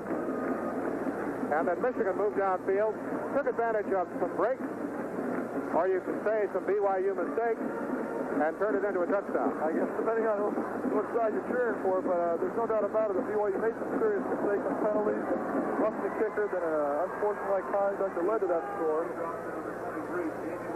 Brigham Young 10, Michigan 7, and only 4 seconds remaining in the first half of the football game. Lee Johnson a kickoff for the Cougars. BYU has the option to receive to open the second half, by the way. In this situation, Lee tries to drill a lineman right here. It is picked up by a lineman at midfield, and the time will run out right there as Michigan covered the ball. And so that ends the first half with a score at halftime. BYU 10, Michigan 7. We'll be back in just a moment with the second half. Hey, Bo, I'm Jay Monto along with Steve Young. Here we go with the second half. The kickoff taken at the 20-yard line by Salanoa to the 25-yard line, out to the 28-yard line. So it's kind of a line drive kick as they try to kick it away from by Sikahema. And Salanoa took the short kick and gives BYU a fairly good start to open the second half. Steve Young will be back with us in just a moment. He appeared on the Mislu ESPN telecast at halftime and also on Mutual Radio. Robbie Bosco comes back in at quarterback for BYU to open the second half, and that leg could be stiffening up on him a bit now. He was hobbling as he comes out there. They split Kozlowski wide to the right. Bosco at quarterback, right up over the center, 2 men wide to the left. Bosco gives him the draw to Heimuli. Heimuli finds some running room this time and gets up to the 35-yard line.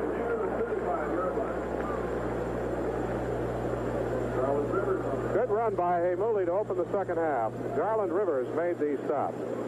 Brigham Young 10, Michigan 7 as we open the second half, and BYU has possession.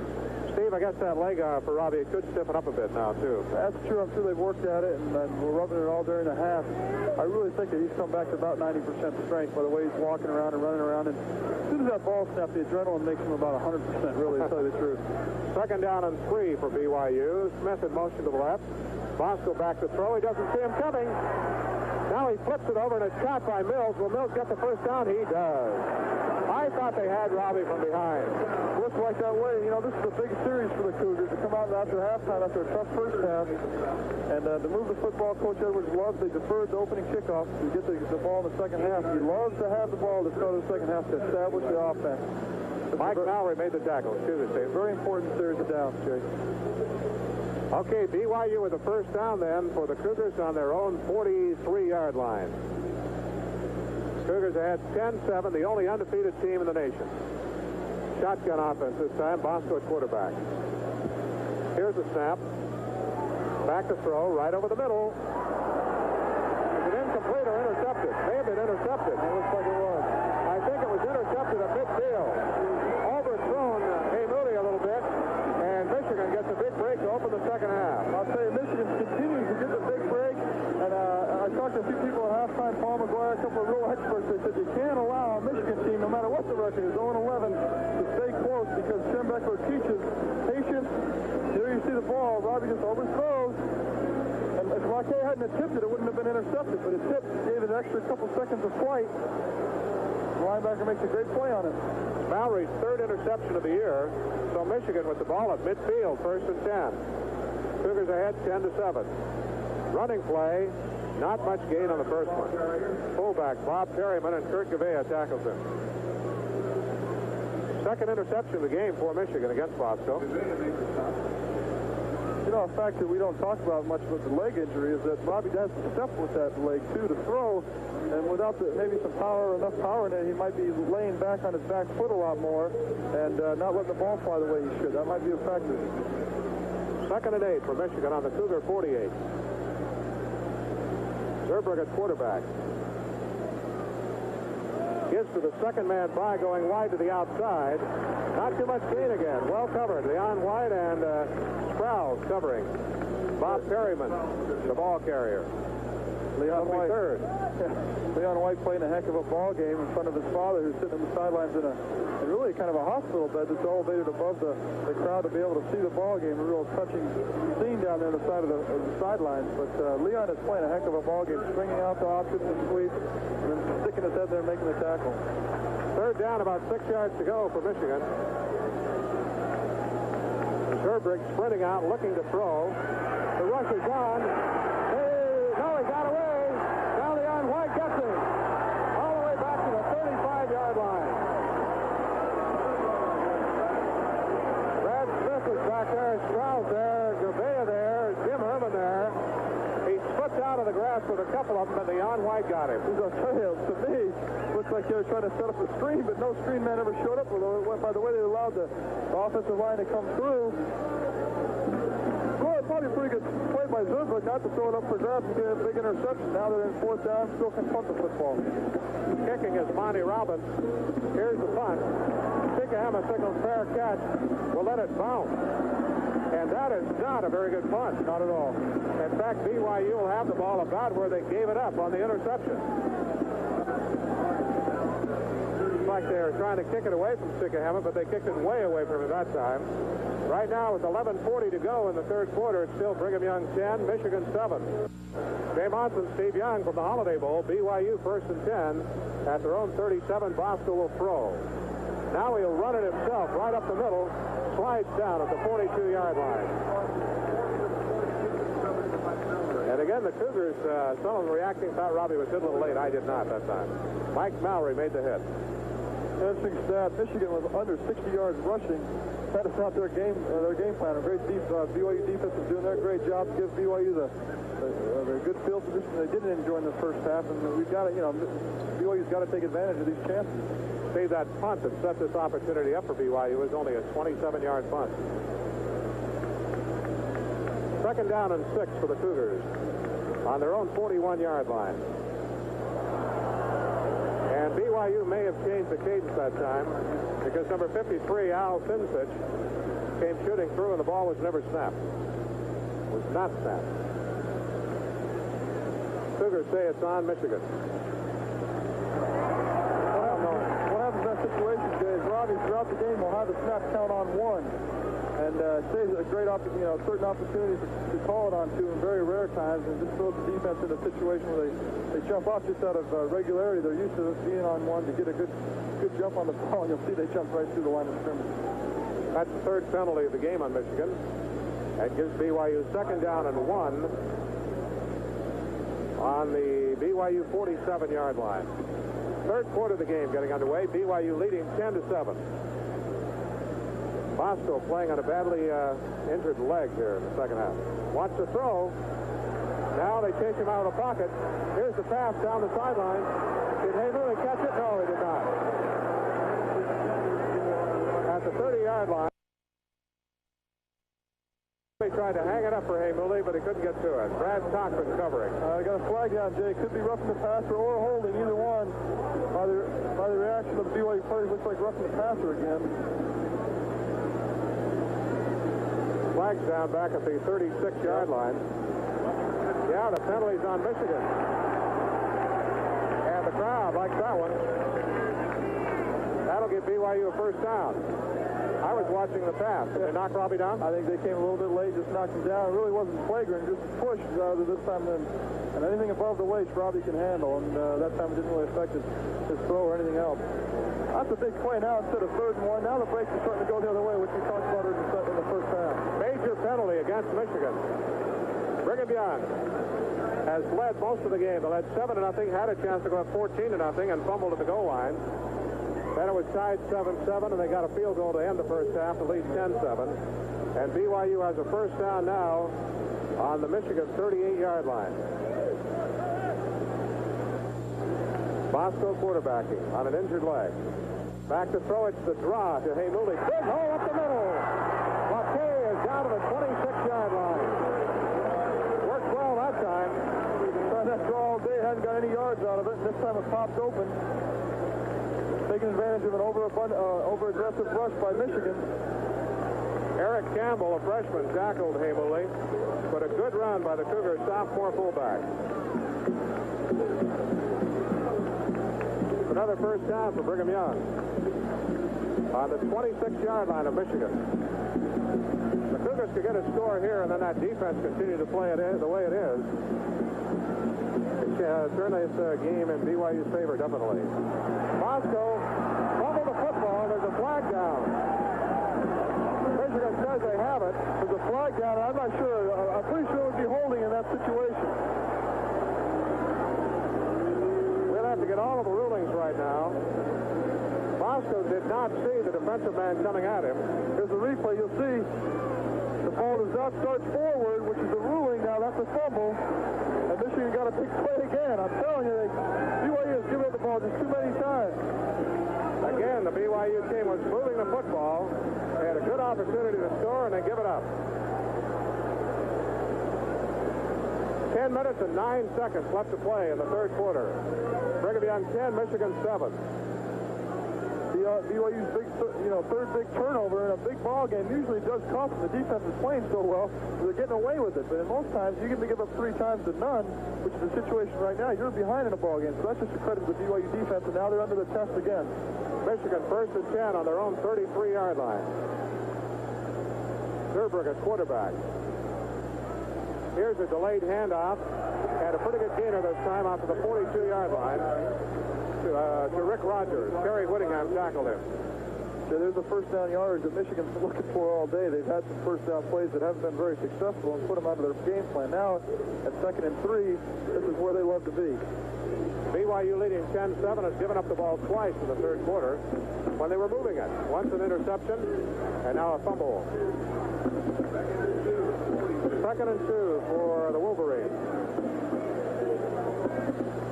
Zerbrugge gives it up the middle to his fullback, and he has the first down and then some. He's in the BYU territory. That is Bob Perryman. Kyle Morrell tackled him. Here's the replay right up the middle. setting up that option. And look at the hole right there. Perryman will just step over his own man. A arm tackle by Brad Smith just isn't enough. That's one-on-one against Kyle Morrell, who makes a sure-handed tackle. First down, then, Michigan on the Brigham Young 48-yard line. Michigan able to play some ball control. They do not have a lot of yards in the football game, but they're down by only a field goal. Back to Cougar turnover. Zurbrich with the ball, still has it. There's the pitch back of the option, but BYU has really covered the option well today. This time Rogers is gang tackled. Marv Allen, Kurt Gavea, Leon White, and Kyle Morrell all there. Here you see the option against the short side of the field, which they're trying to set up. Now they just string out, there's Jim Herman, and then they've got two guys out there, usually Steve Heyman and Kurt Gavea, the weak side linebacker. I guess if they're going to try to set up the option, they ought to go to the wide side, but it's tough to second guess when they get all that mileage up the middle, then to go outside. 2nd and 14 for the Wolverines of Michigan. Zurbrich with the ball, back, gives them the draw. Back to the 50, maybe the Cougar 49-yard line. First time, I think they've run that play in the game. There was Brad Smith from BYU to shut it down. That will bring up 3rd and 10 for Michigan on the Cougar 49-yard line, maybe the 48. BYU ahead, 10-7. We're in the 3rd quarter of the football game. Zurbrich splitting Johnson wide to the right side. Zurbrich back to throw. Here's his pass, and it's caught in heavy traffic at the BYU 35-yard line. Good catch that time by Johnson.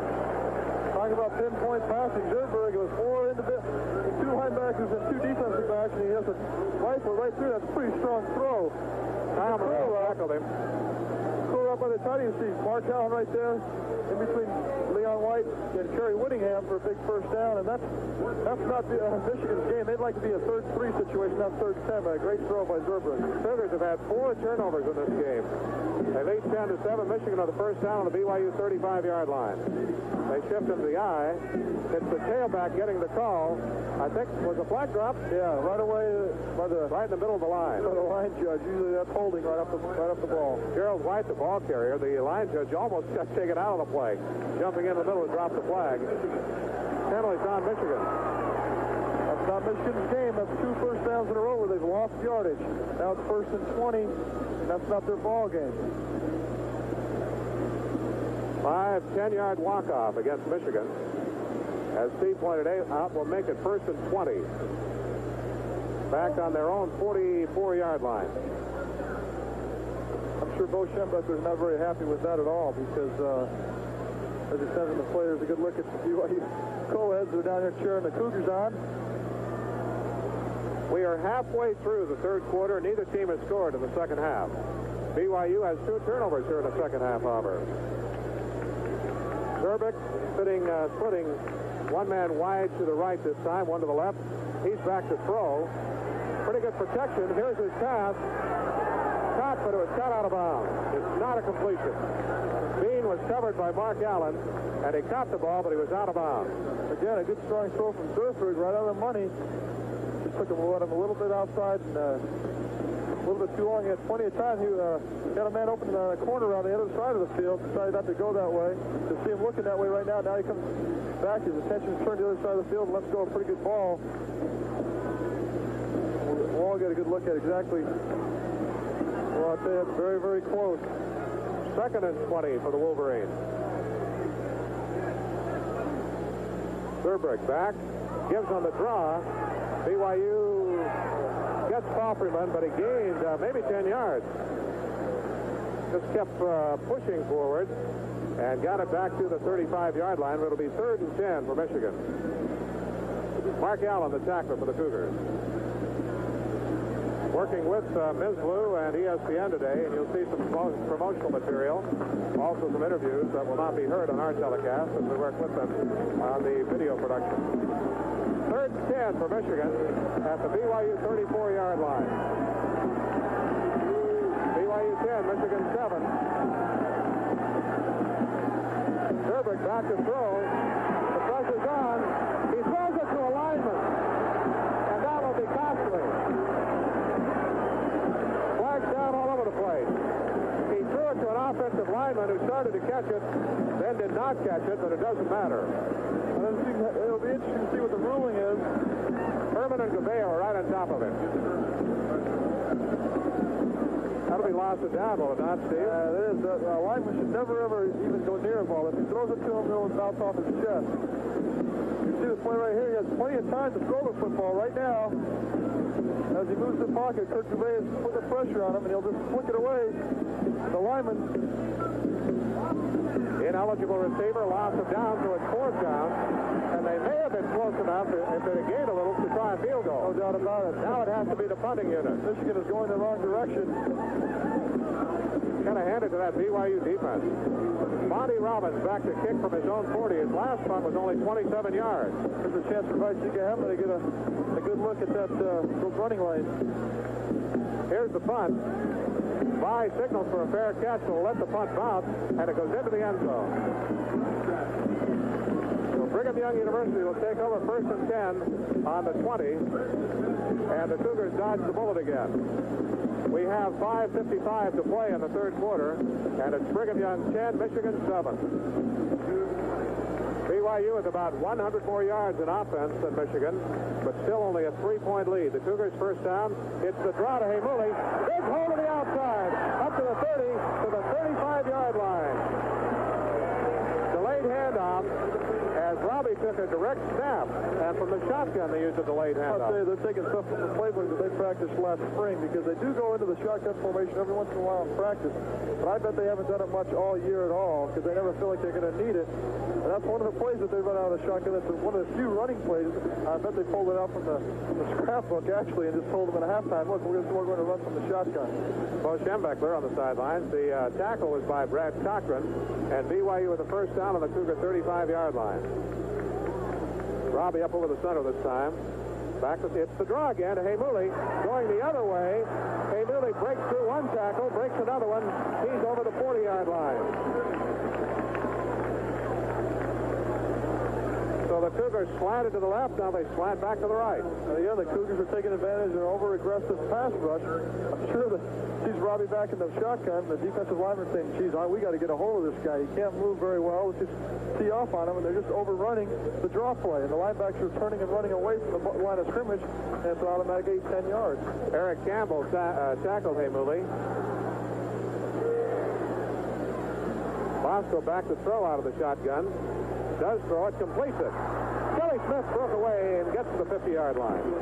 For just a moment, it looked like some daylight. Andy Moeller tackled him. Well, BYU has moved the ball well. The last 3 or 4 drives, Steve, but they've given it up on 2 turnovers. Did get a field goal on one just before the end of the half. Big mistakes are killing them. Now, last time on first down, the Michigan defense came with a big blitz and forced a fumble by Robbie. See if that's a tendency and see if they come with another big blitz. First and 10, BYU at midfield. They're at their own 49-yard line.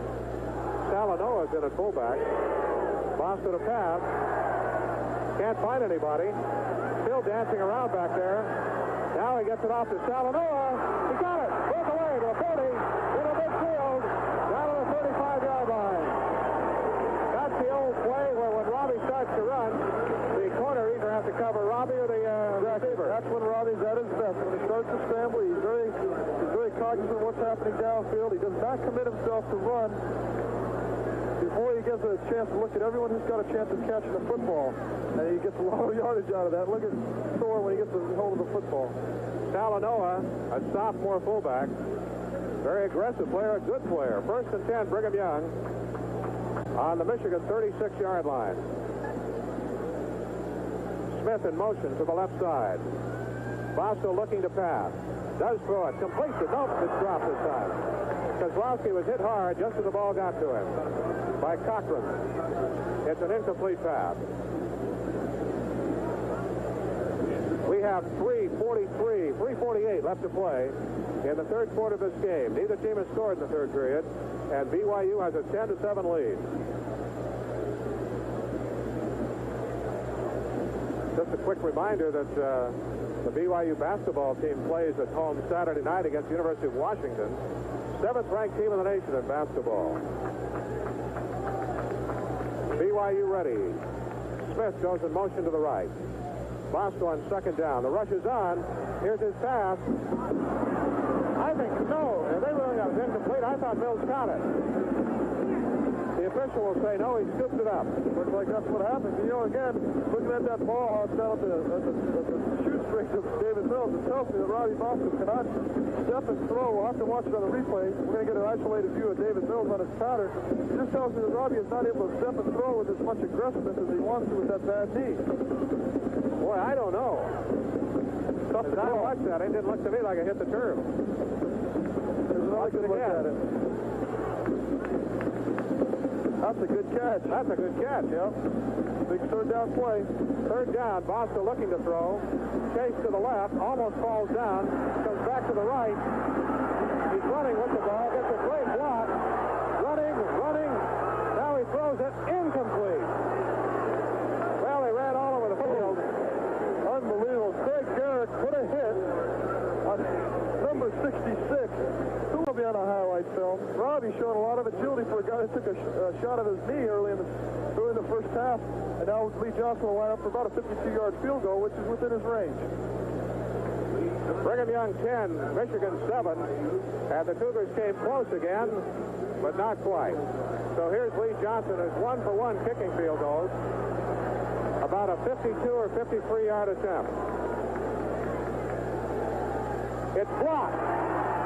It's blocked, and a Michigan player picks up the block field goal attempt, and it's knocked out of bounds on the far sidelines, I thought. Nope. He got it all the way back over the 50-yard line. So Michigan continues to come up with a big play. Sometimes on a long field goal, Lee has to change his trajectory to get the distance on it. They can lower it a little bit. It looks like someone got a hand up right in the middle of the line of scrimmage and blocked it.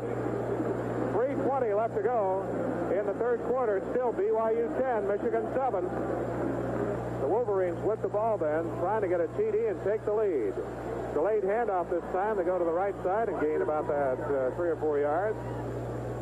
Rogers, the tailback. I really don't believe that Michigan can continue to dodge the ball like they have throughout the ball game. I'm sure Schenbuckler says, hey, let's get some points on the board while we got the breaks going our way, because when they turn around, we're not going to get too many chances to score. That's Robbie Bosco, who's been playing since early in the first quarter. Well, he didn't play much after he got hurt, still towards the end of the first half, but he's playing on an injured leg and ankle. 2nd and 6 for Michigan at midfield. Zerbrick gives to his fullback. Counter play, breaks into the secondary, and he's all the way down to the BYU 18-yard line. Counter action from Bob Perryman, the fullback. Kyle Morrell tackled him. There's that misdirection play that all they do is get that floor of the linebackers to go a little bit too far. You'll see, right in your picture, see Dave Neff overcommit right there. Then he gets sealed off, and the play's going to be big. It's that offside linebacker that's got to play that very tough. And as a linebacker, that is a very tough play to see because all the flow's going that way. 2.5 left to go in the third quarter. Brigham Young leading by 3, 10-7. But now Michigan threatening to take the lead for the first time in the game. Zerbrick at quarterback, ready. Handoff to White, his tailback, and he's racked up near the 15-yard line. Not too much gain that time. Kyle Morrell for BYU, along with Hamilton and Dave Neff in a linebacker. It'll be 2nd down and 7 for the Wolverines. Has Michigan had a turnover? Thinking no, they have not, have they? Not one turnover. Turnovers against the Cougars and none against the Michigan Wolverines. That's their ball game. 2nd down and 7 on the 15-yard line. BYU leading by 3.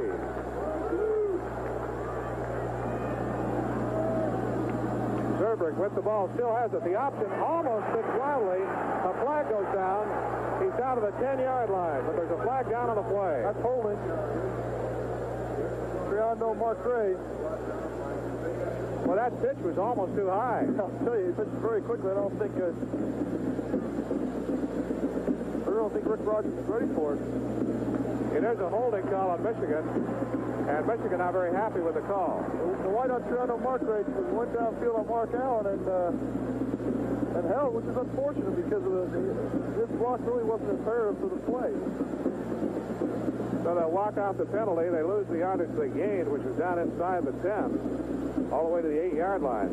When you look at Lavelle Edwards' one loss record, I'll tell you, for a guy that grew up in Orem, right? He rolled down the hill and came into Pro Bowl, and he's done great. Unbelievable. There's not enough accolades that can be given him that he is really due.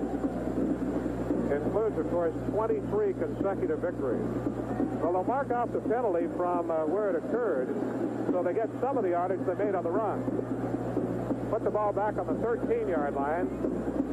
Actually gained a yard, and it's still second down. Here you see the option play, and I'll tell you, Zurbrigg pitches it very, very early. So it's still second down.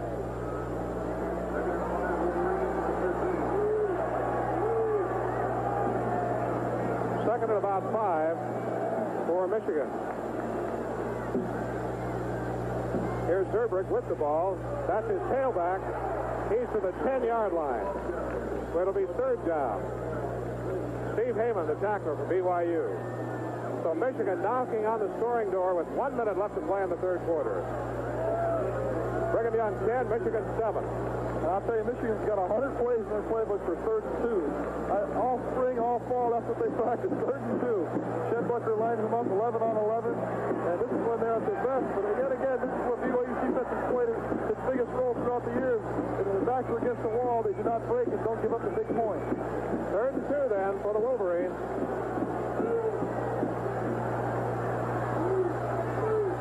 Zurbrigg back to throw. Being chased. Gets his pass off. Completes it. They'll score. Touchdown. Hey, they came up with the play they needed. There's a flag down in the end zone. The flag was put in the face mask, so I'm sure the touchdown will count. The face mask is on the kickoff. Michigan has the lead. 13 to 10. They almost got to Zurbrigg that time as he threw the ball, but he got it away and had a man open and he scored.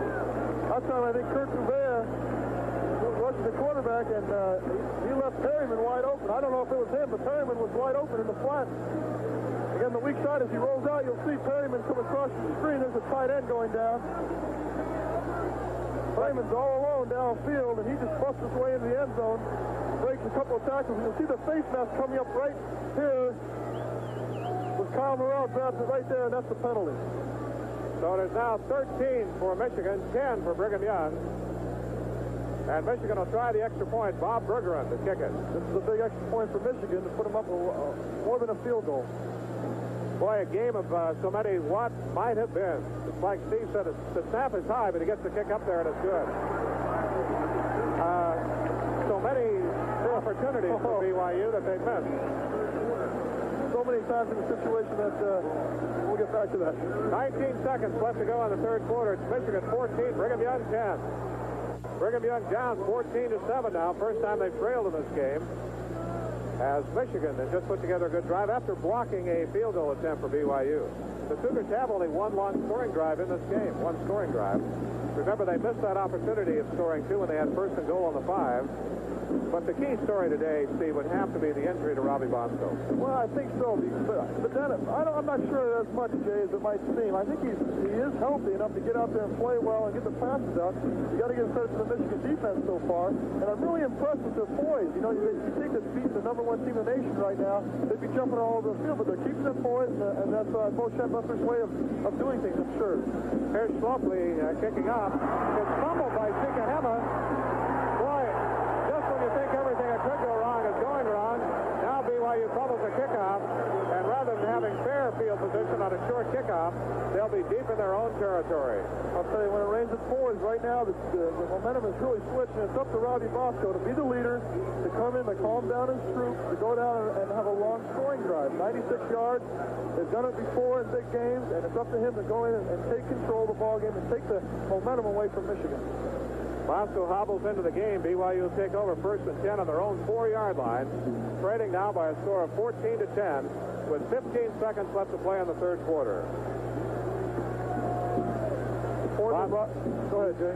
Bosco throwing out of the end zone, completes it to Kelly Smith. Kelly dives. He might have gotten, no, not quite enough for the first down. Very quick pass. I'm telling you, it seems to me that the outside linebackers committing to the rush. Kelly Smith is just a hot receiver off that route, and no one's covering him. And I think if they covered him man-on-man, they take that route away, but they're committing themselves to the rush. And let's see what you get out of the hole. Garland Rivers was the tackler. Went out of bounds, stopped the clock with 10 seconds to go in the third quarter. Adam Haysford brings the play in for BYU. I think it's important that Robbie and the BYU offense are patient. Again, they got plenty of time to come up with a score. Don't try to get it all back in one play. Did Hamuli fumble the football? He did. Boy, I'll tell you, there we do. That's the 5th turnover. Hamuli fumbled the ball, and Brigham Young University is maybe facing that number 1 jinx. I think the last 3 or 4 years, the number 1 team in the nation has lost in a bowl game. Unbelievable. You know, there's plenty of times, not even the end of the fourth quarter, even with another score, they're only a touchdown and a field goal from victory. But I think Michigan still got to put the points up right now. With the BYU defense, as tough as it is inside the 10-yard line, it's not an easy chore. But I think Michigan, with this big break, needs to get points. No matter what, get 3 points. Schembechler's got to be feeling, I have to get a touchdown. If I can't get a touchdown, I have to get a field goal. If I can't get a field goal, I might as well get out of here because they've got to get the points right now. 1st and 10 on the BYU 11-yard line after the Cougars' 5th turnover of the game. Here's a running play. Gain of only a couple of yards that time. The ball carrier is Gerald White, and on that play will end the third quarter of the football game. After 3 quarters of play, it is now Michigan 14 and Brigham Young 10. Jay Monson and Steve Young from the Holiday Bowl, fourth quarter action. Michigan threatening a big upset, leading BYU 14-10. He fell down as he went back to pass. Zurbrek went back to pass, and he slipped and went down. There's the handoff. He had pretty good protection as he left the handoff and just went straight down on his back. It made 2 on the first one. Now Michigan faces third and 15 from the 15-yard line. Basically needs to go for the end zone on this play, Jay, to get that first down, because the first down's right at the 1-yard line. They could make a first down, right, Steve? They could make a first down then. So it's 3rd and 14 on the 15-yard line. Zurbrek out of the I formation this time. Fakes the handoff. He's back to throw. Looking. He's hit from behind, and the pass is incomplete. Gabea hit him hard as he threw it.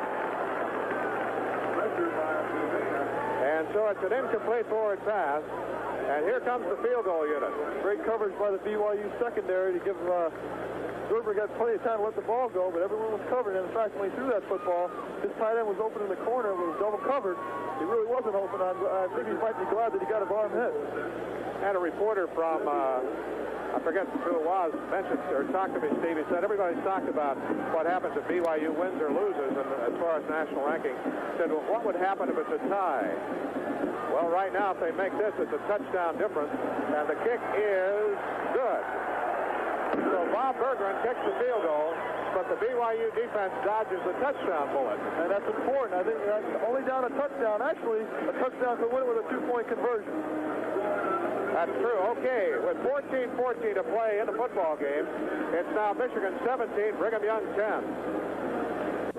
Jay Monson and Steve Young with BYU football. Todd Slopey kicking off. Sikahema and Parker back deep for Brigham Young. Here's the kick, very high. Comes down to, well, nobody covered it. Goes on out of the end zone. Sikahema and Parker looking at each other. I think they both look for the other one to grab it. Another mental mistake. Well, I tell you, they had a pretty good wall set up for a return, and you love to see Robert Parker fight Sikahema in that situation with a good wall in front of him and a return possibility. But, you know, Michigan was downfield. They almost got to the ball in the end zone. Lucky that ball didn't bounce backwards, and that's a free ball. So Brigham Young will take over 80 yards away. And, you know, we'd have to speculate, too, Steve, if they score, would they go for the 2-point? They'd have to. There's no doubt about Coach Edwards to go for the 2 points. The big thing right now, I think, Robbie Bosco, is everyone knows his legs hurt. He knows his legs hurt. It's important and imperative that he comes out and says, forget it. I don't care about my leg anymore. We got to go down and score. Take control of the ball game. It's up to him. He's the one that can dictate right now. He's got to take control of this ball game. 1st and 10 on the 20-yard line for BYU. Bosco back to throw. Quick out. Stopped by Kelly Smith, who's up to the 28-yard line. I tell you, they refuse to cover Kelly Smith out of the backfield. Not the inside linebacker coming to make that tackle. Tim Anderson tackled him, and he's the young man who blocked the field goal attempt. Is that right? Well, he's not even supposed to cover Kelly Smith, but he's probably getting the feeling that, geez, I better watch number 21. We're not covering him. The defenses aren't coming in being called to cover him. I better keep my eye out for him. 9-yard gain, 2nd and 1 for BYU at the 29-yard line. Bosco gives them the draw to Heimuli. Heimuli has the first down and then some. He's all the way to the 40-yard line. Well, Brigham Young continues to rack up the yardage, but they don't get any points. Garland Rivers, the tackler. Important that they don't make the big mistake. They've had some interceptions. They've had the fumbles. I think they could easily go down and score if they just kept the ball in their favor, going in this direction and away from the big mistake. Michigan ahead 17-10, and we have 13 and a half minutes left to play in the football game.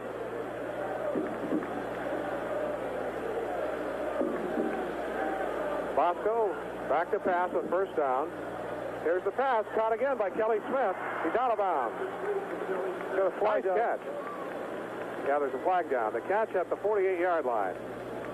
It looks to me like Michigan might have jumped offside. We'll wait for the call. Kelly made another good catch for BYU.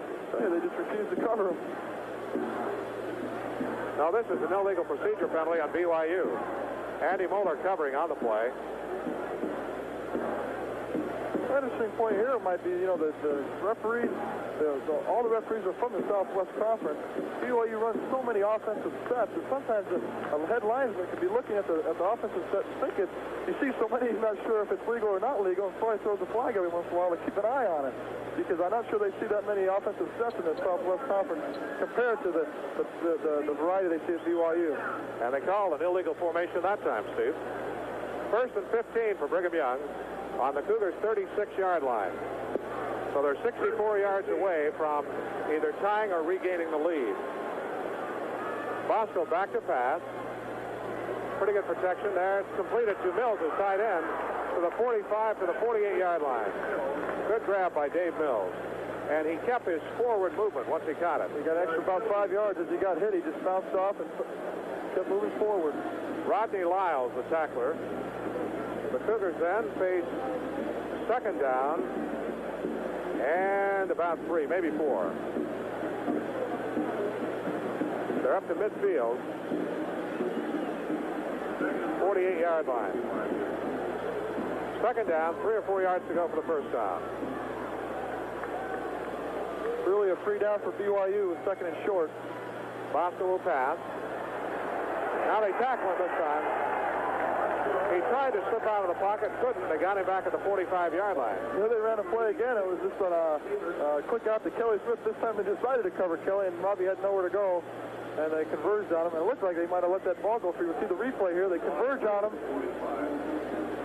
Oh, boy. Covered that ball well. Now big 3rd down play for the Cougars. Now it's 3rd for BYU and 7.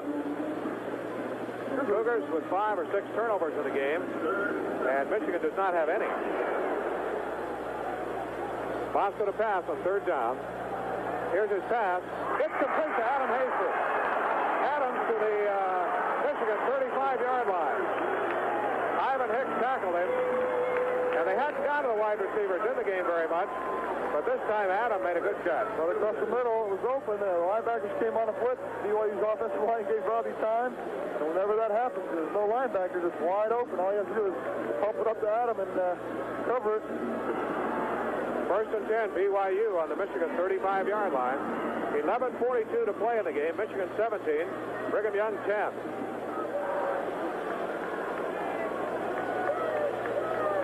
Bosco up over the center. Back to throw. Here's the pass. Complete. Bellini down to the 16-yard line. Garland Rivers covering, and Bellini made a good catch under pressure. Boy, BYU can move the ball downfield in a hurry. They really can. Now they can play up the turnover.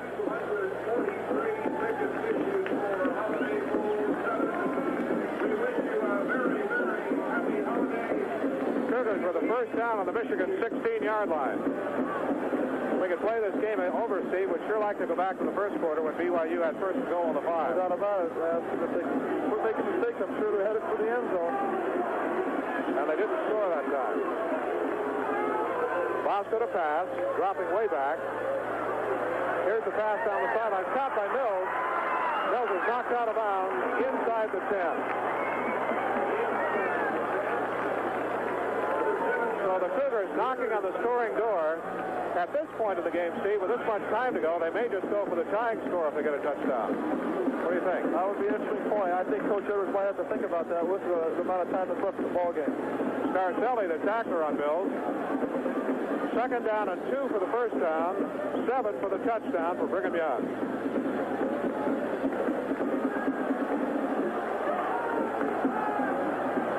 Bosco has the team set.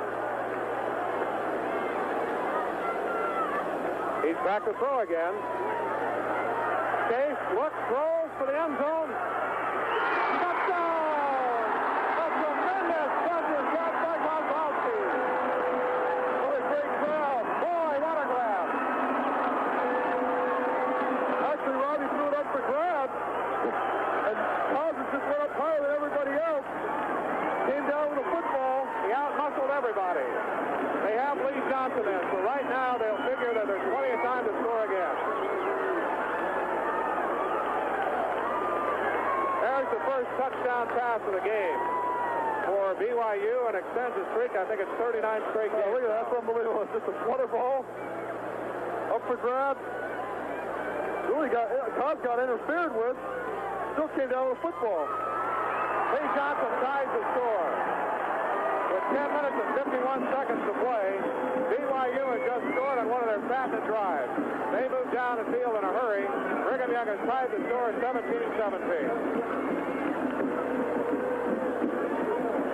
BYU has tied the score 17-17. The Cougars 5 turnovers in the game. Michigan does not have any. 10:51 left to play in the football game. Steve, I guess in the Holiday Bowl, you never decide the game until the last second. No way. Lee Johnson's kick, high and deep. 2 yards into the end zone, no return. So Michigan will bring it out to the 20 and try to put things in gear right there.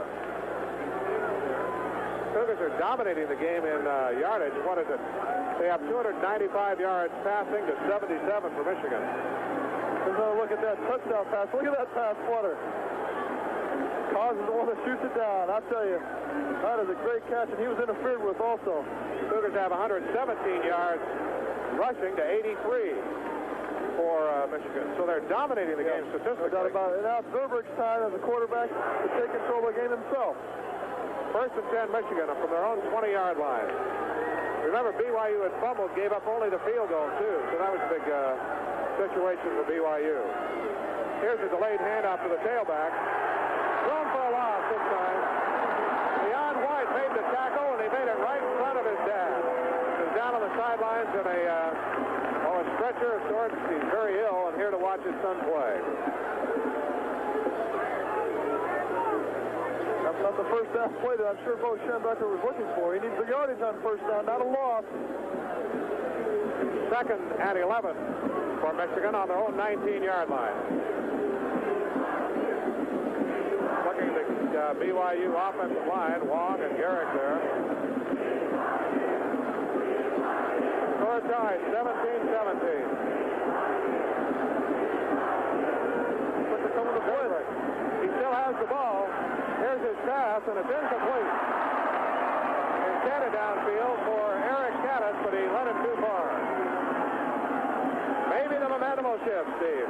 The momentum's already shifted. Now it's a big third down play. Michigan doesn't convert here. There's no doubt the momentum is taking a 100-degree turn back to BYU's favor. Third down and 11 on the 20 or the 19-yard line. That's Bo Schembecker, the coach from University of Michigan. One of the most successful coaches in the country. He's never had a losing year.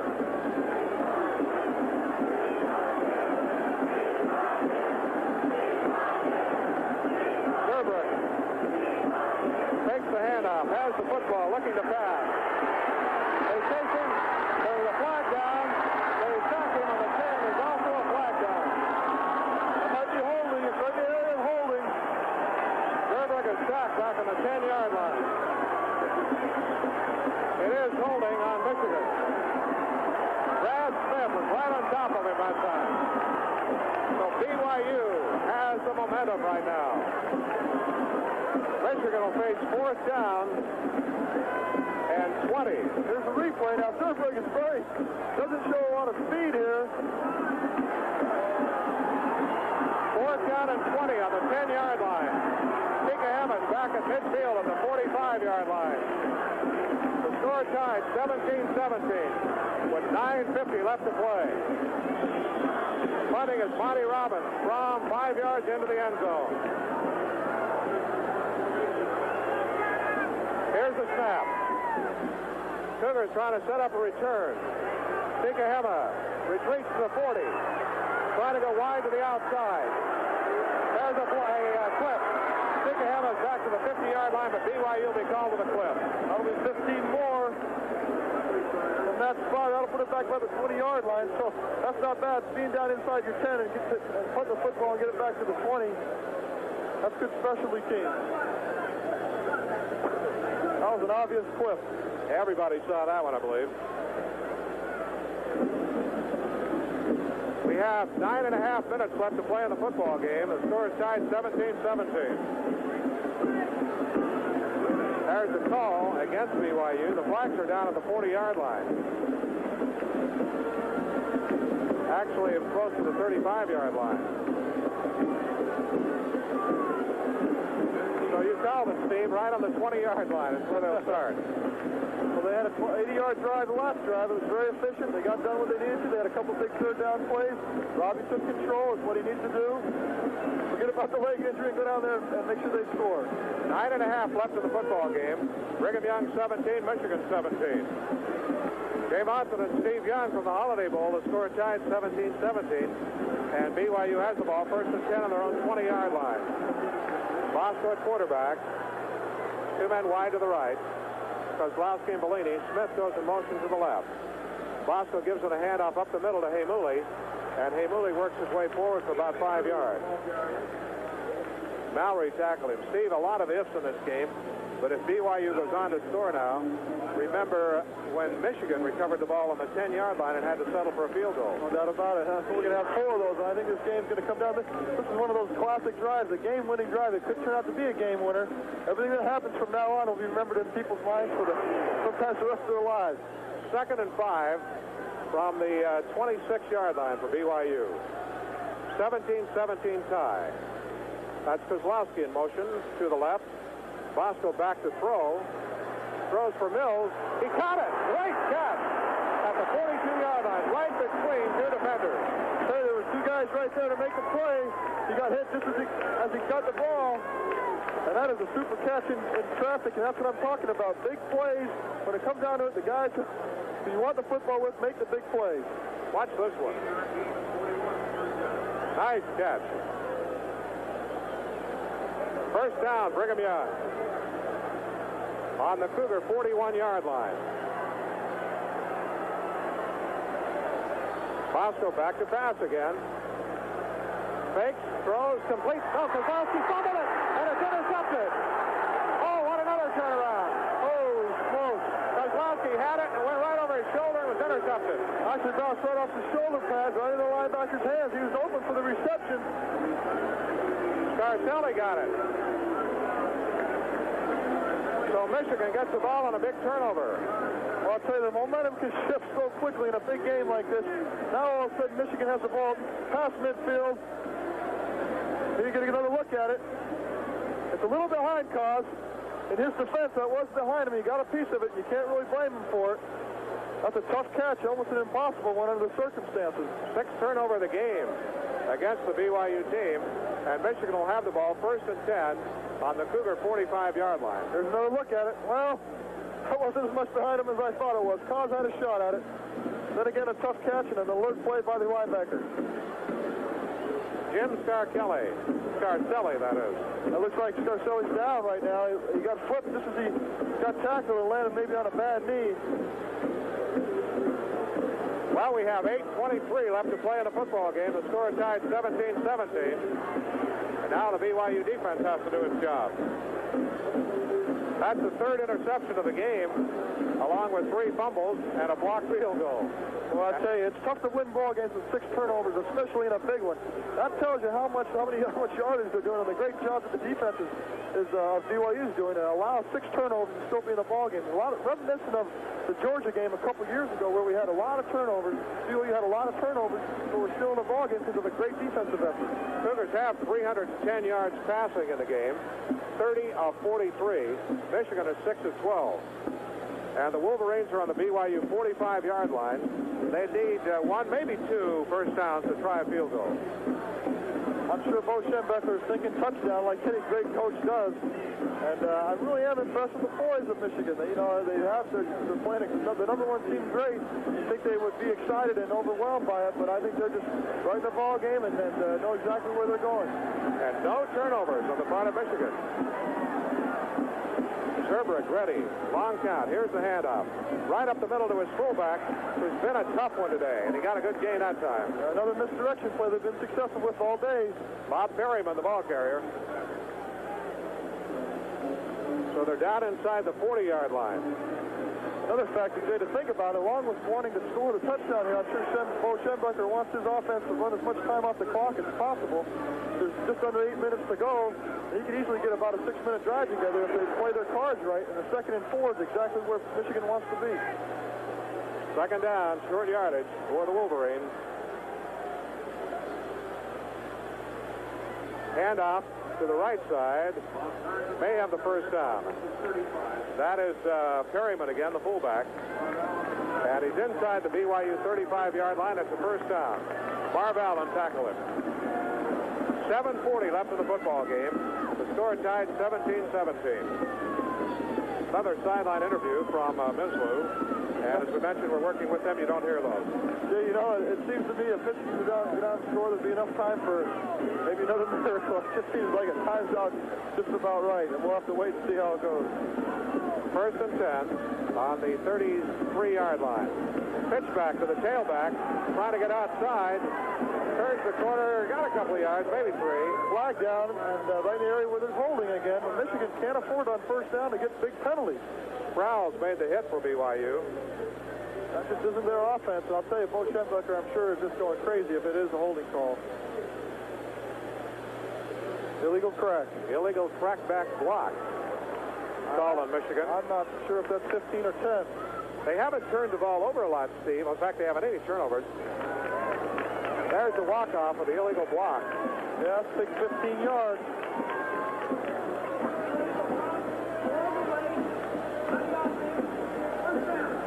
That puts the ball on the 45-yard line, where it is first and 22.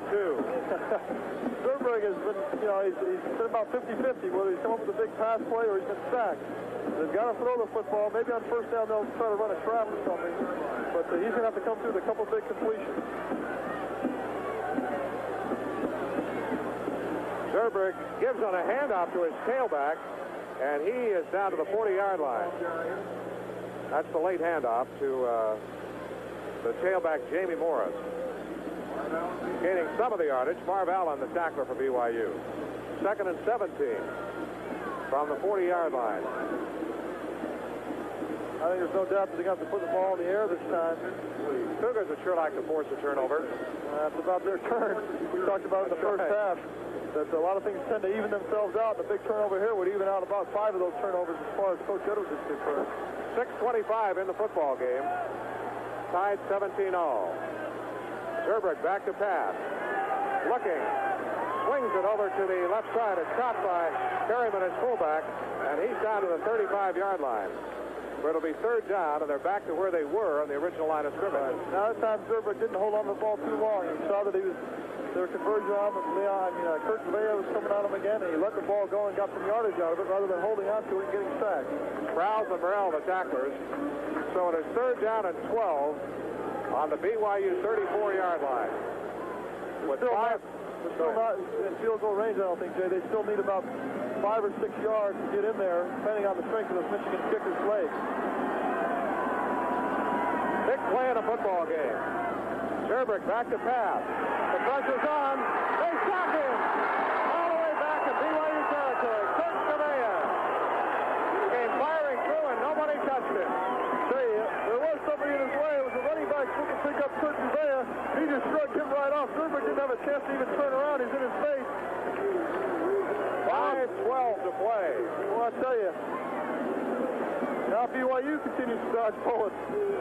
Monty Robbins back to punt. They've talked all year about this BYU defense, and it is a good one. Robbins has had some bad punts. He had a very good one just a moment ago. There's a flag down. Here's his kick. Fair catch the signal. Sikahema will let it bounce, and it bounces down to the 15-yard line. But there is a flag down at the line of scrimmage. Usually offsides or motion on Michigan, and I'm sure that Coach Edwards would force Michigan to punt it again if that was the case.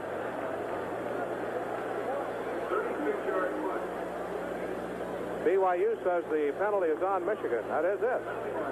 Illegal procedure or formation. See if BYU will make them kick it again. I'm sure they will. Down inside their own 20, I'm sure that Coach Edwards would love to get the hands and Sikahema's hands. Yeah, they'll make them up for a return. They've been very, very effective today in keeping the ball away from Sikahema. Of course, the one time it was kicked to him on a kickoff, he fumbled it. That's true. Another time they had a pretty good return set up, and they got a clipping call. So they have neutralized Vi, and he's the kind of guy that every time he touches the football, he's very dangerous. 5-yard penalty puts it back on the BYU 45, or correction, the Michigan 45-yard line, where it'll be 4th down and 32 yards for the first down now. Sikahema back near the 17-yard line.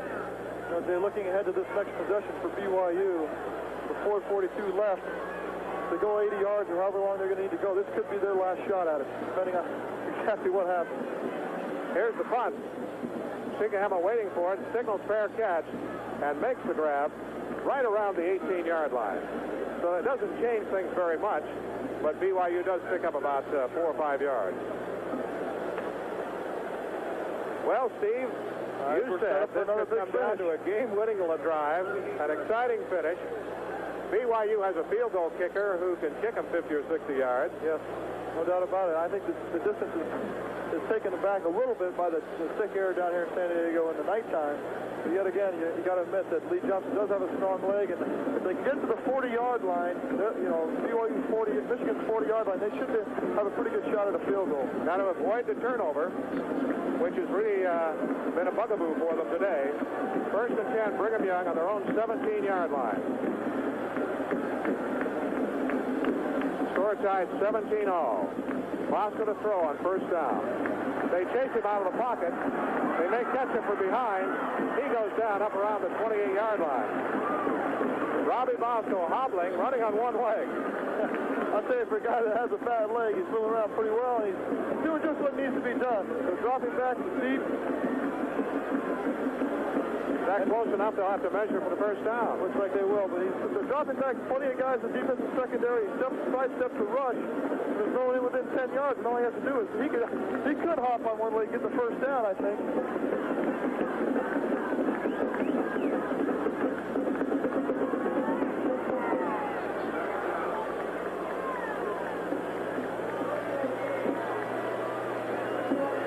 Not quite enough for the 1st down. Was that it, Steve? I wasn't watching. Not quite enough. Second and short. So BYU will have the ball. 2nd and short yardage for the 1st down.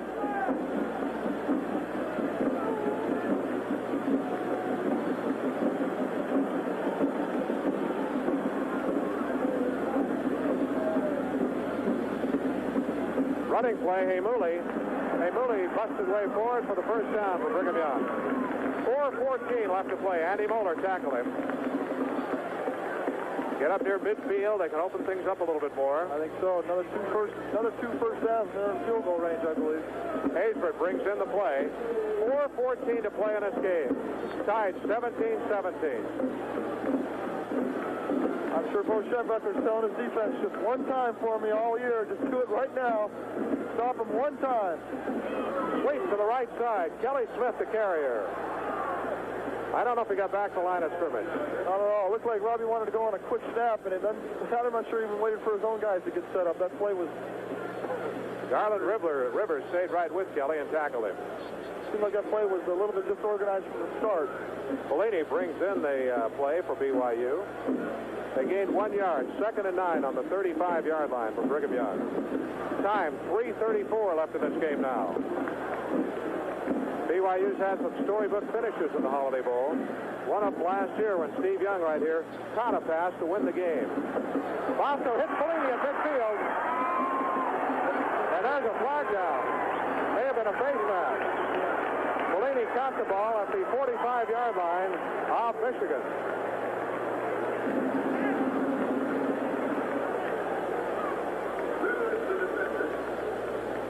We're waiting for the call. Here's the vital call. It is face mask against Michigan. Garland Rivers made the stop. So now BYU has good field position. I think they're in field goal range, and I'm sure they'll gain some more yardage. And, Lee Johnson could come in and win the ball game with a field goal. That is a 15-yard penalty. Boy.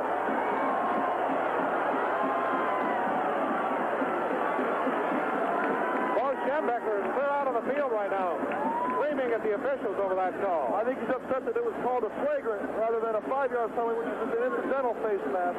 He's upset that it was a flagrant face mask, and it shouldn't have been that way. He's pretty mad. The referee was right there, and I think if you bring the ball carrier down by only the face mask, then it's a flagrant foul. 1st and 10 at the 30-yard line. Bosco gives them the draw to Heimuli, and it is not open at all. Of course, the Cougars right now would also like to run some time down. They've got time to either get in the end zone or try the field goal. No doubt about it. Andy Moeller made the stop.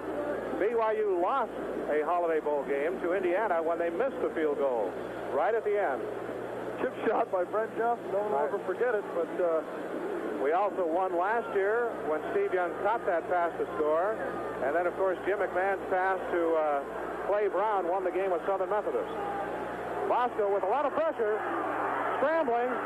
Here's a little flip downfield. Heimuli catches it, and he's to the 24-yard line. Oh, what a play by both Bosco and Heimuli. That time he just wanted to wait. Again, he didn't want to run the football. He wanted to wait. Stay behind the line of scrimmage and find a receiver. Flipped it over the top, and Heimuli made a great catch over the shoulder. And this catch makes up 5 big yards. Here comes a big 3rd down play, because if they don't get the first down, I'm sure Coach Edwards will go for the field goal. 2 minutes and 6 seconds. 2 minutes left to play now. Play of the game right here. BYU has the football. 3rd down. 3rd and 5 on the Michigan 25. Here we go. Bosco to throw. Throws it. Completes it to Kelly Smith. First down. It almost depends on where they mark it. This will be close. I think they made it, however. I'm sure they did. They made it by about a half a yard, Jay, it looks like. And time left in the game, 1:39. It is a first down for Brigham Young. There again, Kelly Smith going out in the flat. This time he's covered a little bit more close, but yet he was open for the big first down play. Steve, who writes the script for these Holiday Bowl games? Well, we'll find out in the next minute 39 if it continues the same way going for BYU. We have a timeout on the field, I believe. Timeout with 1:39 left to play in the ball game. It's Michigan 17, Brigham Young 17. BYU trying to win the football game right here. 1:39 to play. The score tied 17-17. And the Cougars have the ball first down on the 19. Steve, if you were to write a book, a fiction on football, the Holiday Bowl, and you put the games in it that have been played, then throw it out and say, no, it never happened. Look at Cause on the wide side, all alone, one-on-one. They wouldn't want to try to get the football to him. Pass is caught by Adam Haysbert. Down and out to Adam at the 13-yard line, and Robbie was decked as he threw the ball. Came with a safety blitz that time. They want somebody to help him up. Eric Campbell came on a safety blitz, and Robbie got away just in time. Robbie was put down, but Wright came over and helped him up. In fact, you see, Robbie had to call Dave Wright and said, hey, help me back up on my feet. 1:35 to play. Brigham Young was 2nd down and 3 for a first down, 13 for a touchdown. Bosco to throw. Here it comes. Incomplete to Kelly Smith. Kelly tried to snag it at the 7-yard line, but it went through his hand. Again, Kelly's open over there, and he probably should have caught the football for a first down. Here's a big 3rd down play, because they don't get the first down. I'm sure Coach Edwards will go for the field goal, depending on how close they come. Big 3rd down play here. I think that, let's see, BYU has, Cougars have 2 timeouts left. 1:30 to play in the ball game. Time really isn't a factor right now, Jay, I don't think. It will be if they continue with the clock run, but right now on a 3rd down play, they got plenty of time to go their way. 3rd down play. Bosco looking. Scrambles. Throws it. Touchdown! Flag down. There's a flag down. There is a flag down. There is a flag down. Touchdown is a signal. BYU doesn't score. Robbie eluded the rush and hit Kelly Smith, and Kelly had a tough one to catch. That's a big play right there, I'll tell you. There's still time to come back. Well, Steve, we had the play when McMahon threw to Clay Brown. Last year we had the catch when you caught it. What do you want to call the one this year? I don't know. The one-legged throw or something. It looks to me like Kelly Smith went to flatten up. Look at him in the flat, how he turns up as Robbie tries to scramble. Robbie finds him in the corner of the end zone and watches the fingertip grab here. Great catch by Kelly Smith. Tremendous catch by Kelly. Mike Hemingway says we could call it the hobble. Lee Johnson, his kick is good. We have 1:23 left to play, and Brigham Young down 17 to 10. Comes back to lead now, 24 to 17. Unbelievable, really is. The last 2 possessions, they knew they had to go down and tie the game and then win it. And both times they went down and did the job that they had to do. The Michigan, we have, 1:23 to play. It's 24-17.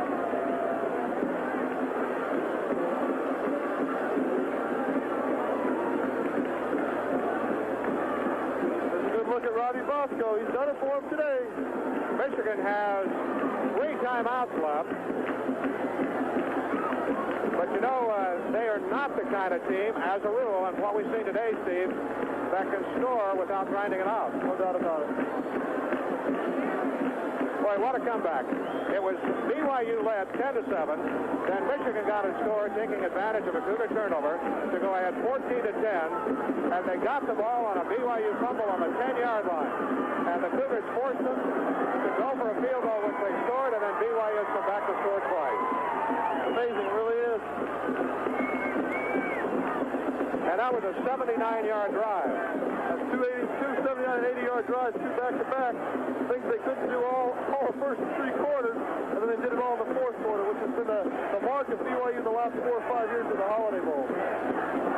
We just sent our ballots in, Steve. I don't know how they'll be, but I looked, each of us sitting here, you, me, Dave Monson, who's spotting for us, Mike Hemingway, who's producing it. I think we all 3 voted for Bosco and Leon White. Without seeing what the other one did. Bosco for offense and White for defense. There's a ground ball kicked down to the 10-yard line, going wide to the outside to the left side to the 20, and down at the 30-yard line. They wanted the clock to go, and it does. Here comes the BYU defense on the field with 1:16 left. Now the Cougars ahead by 7 now. After the Cougar touchdown, Mo Schembechler and the Michigan coaches went out on the field, and they were really protesting some things to the officials. Probably that face mask call. I'm sure it was. There's a look at Robbie Bosco. He's got to be a happy man after throwing that touchdown pass. We'll mention right now, too, working with Mislu, we will have to end our telecast very quickly when the game's over, so we'll wrap it up in a hurry. Zerbrush. Back to throw. Leon White gets after him. Now he'll run the ball. Brad Smith tackles him. That's big because he didn't get out of bounds to stop the clock. It'll continue to run. Still going with 1:03. And on the play, I think they gained about 2 yards. 56 seconds. 1 yard gain. 2nd and 9 with 51 seconds. Zerbruch back to throw. Throws it over the middle. Intercepted!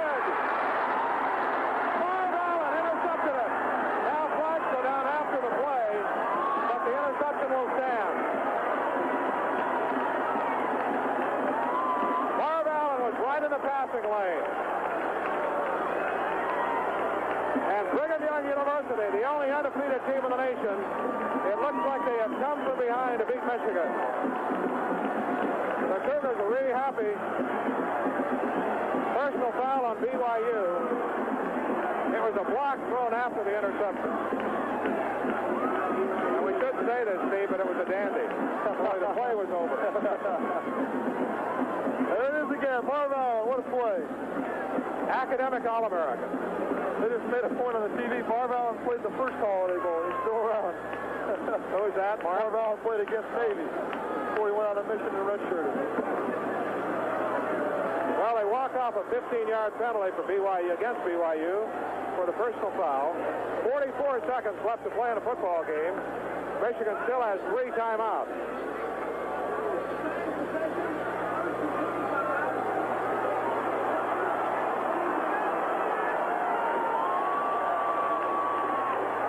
Brigham Young 24, Michigan 17.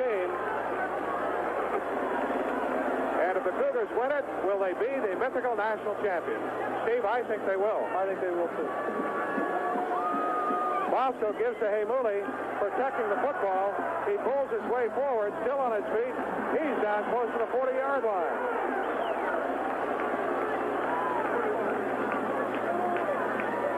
They may have been looking for BYU to simply drop on the ball, but they want to keep the clock going. It is running right now with 24 seconds left to play.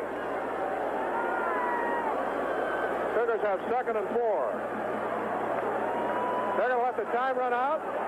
It looks like they will. 12, 11, 10, 9.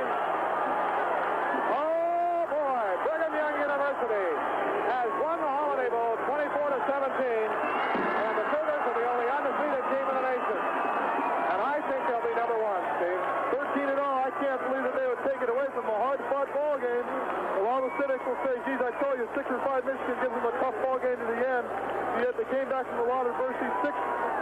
Six turnovers and still won the football game. 2 big drives to win the football game. That's all I think you need to do to win the national championship is go 13-0. All right, final score. Brigham Young University 24, Michigan 17. Jay Monson for myself and Steve Young from the Holiday Bowl.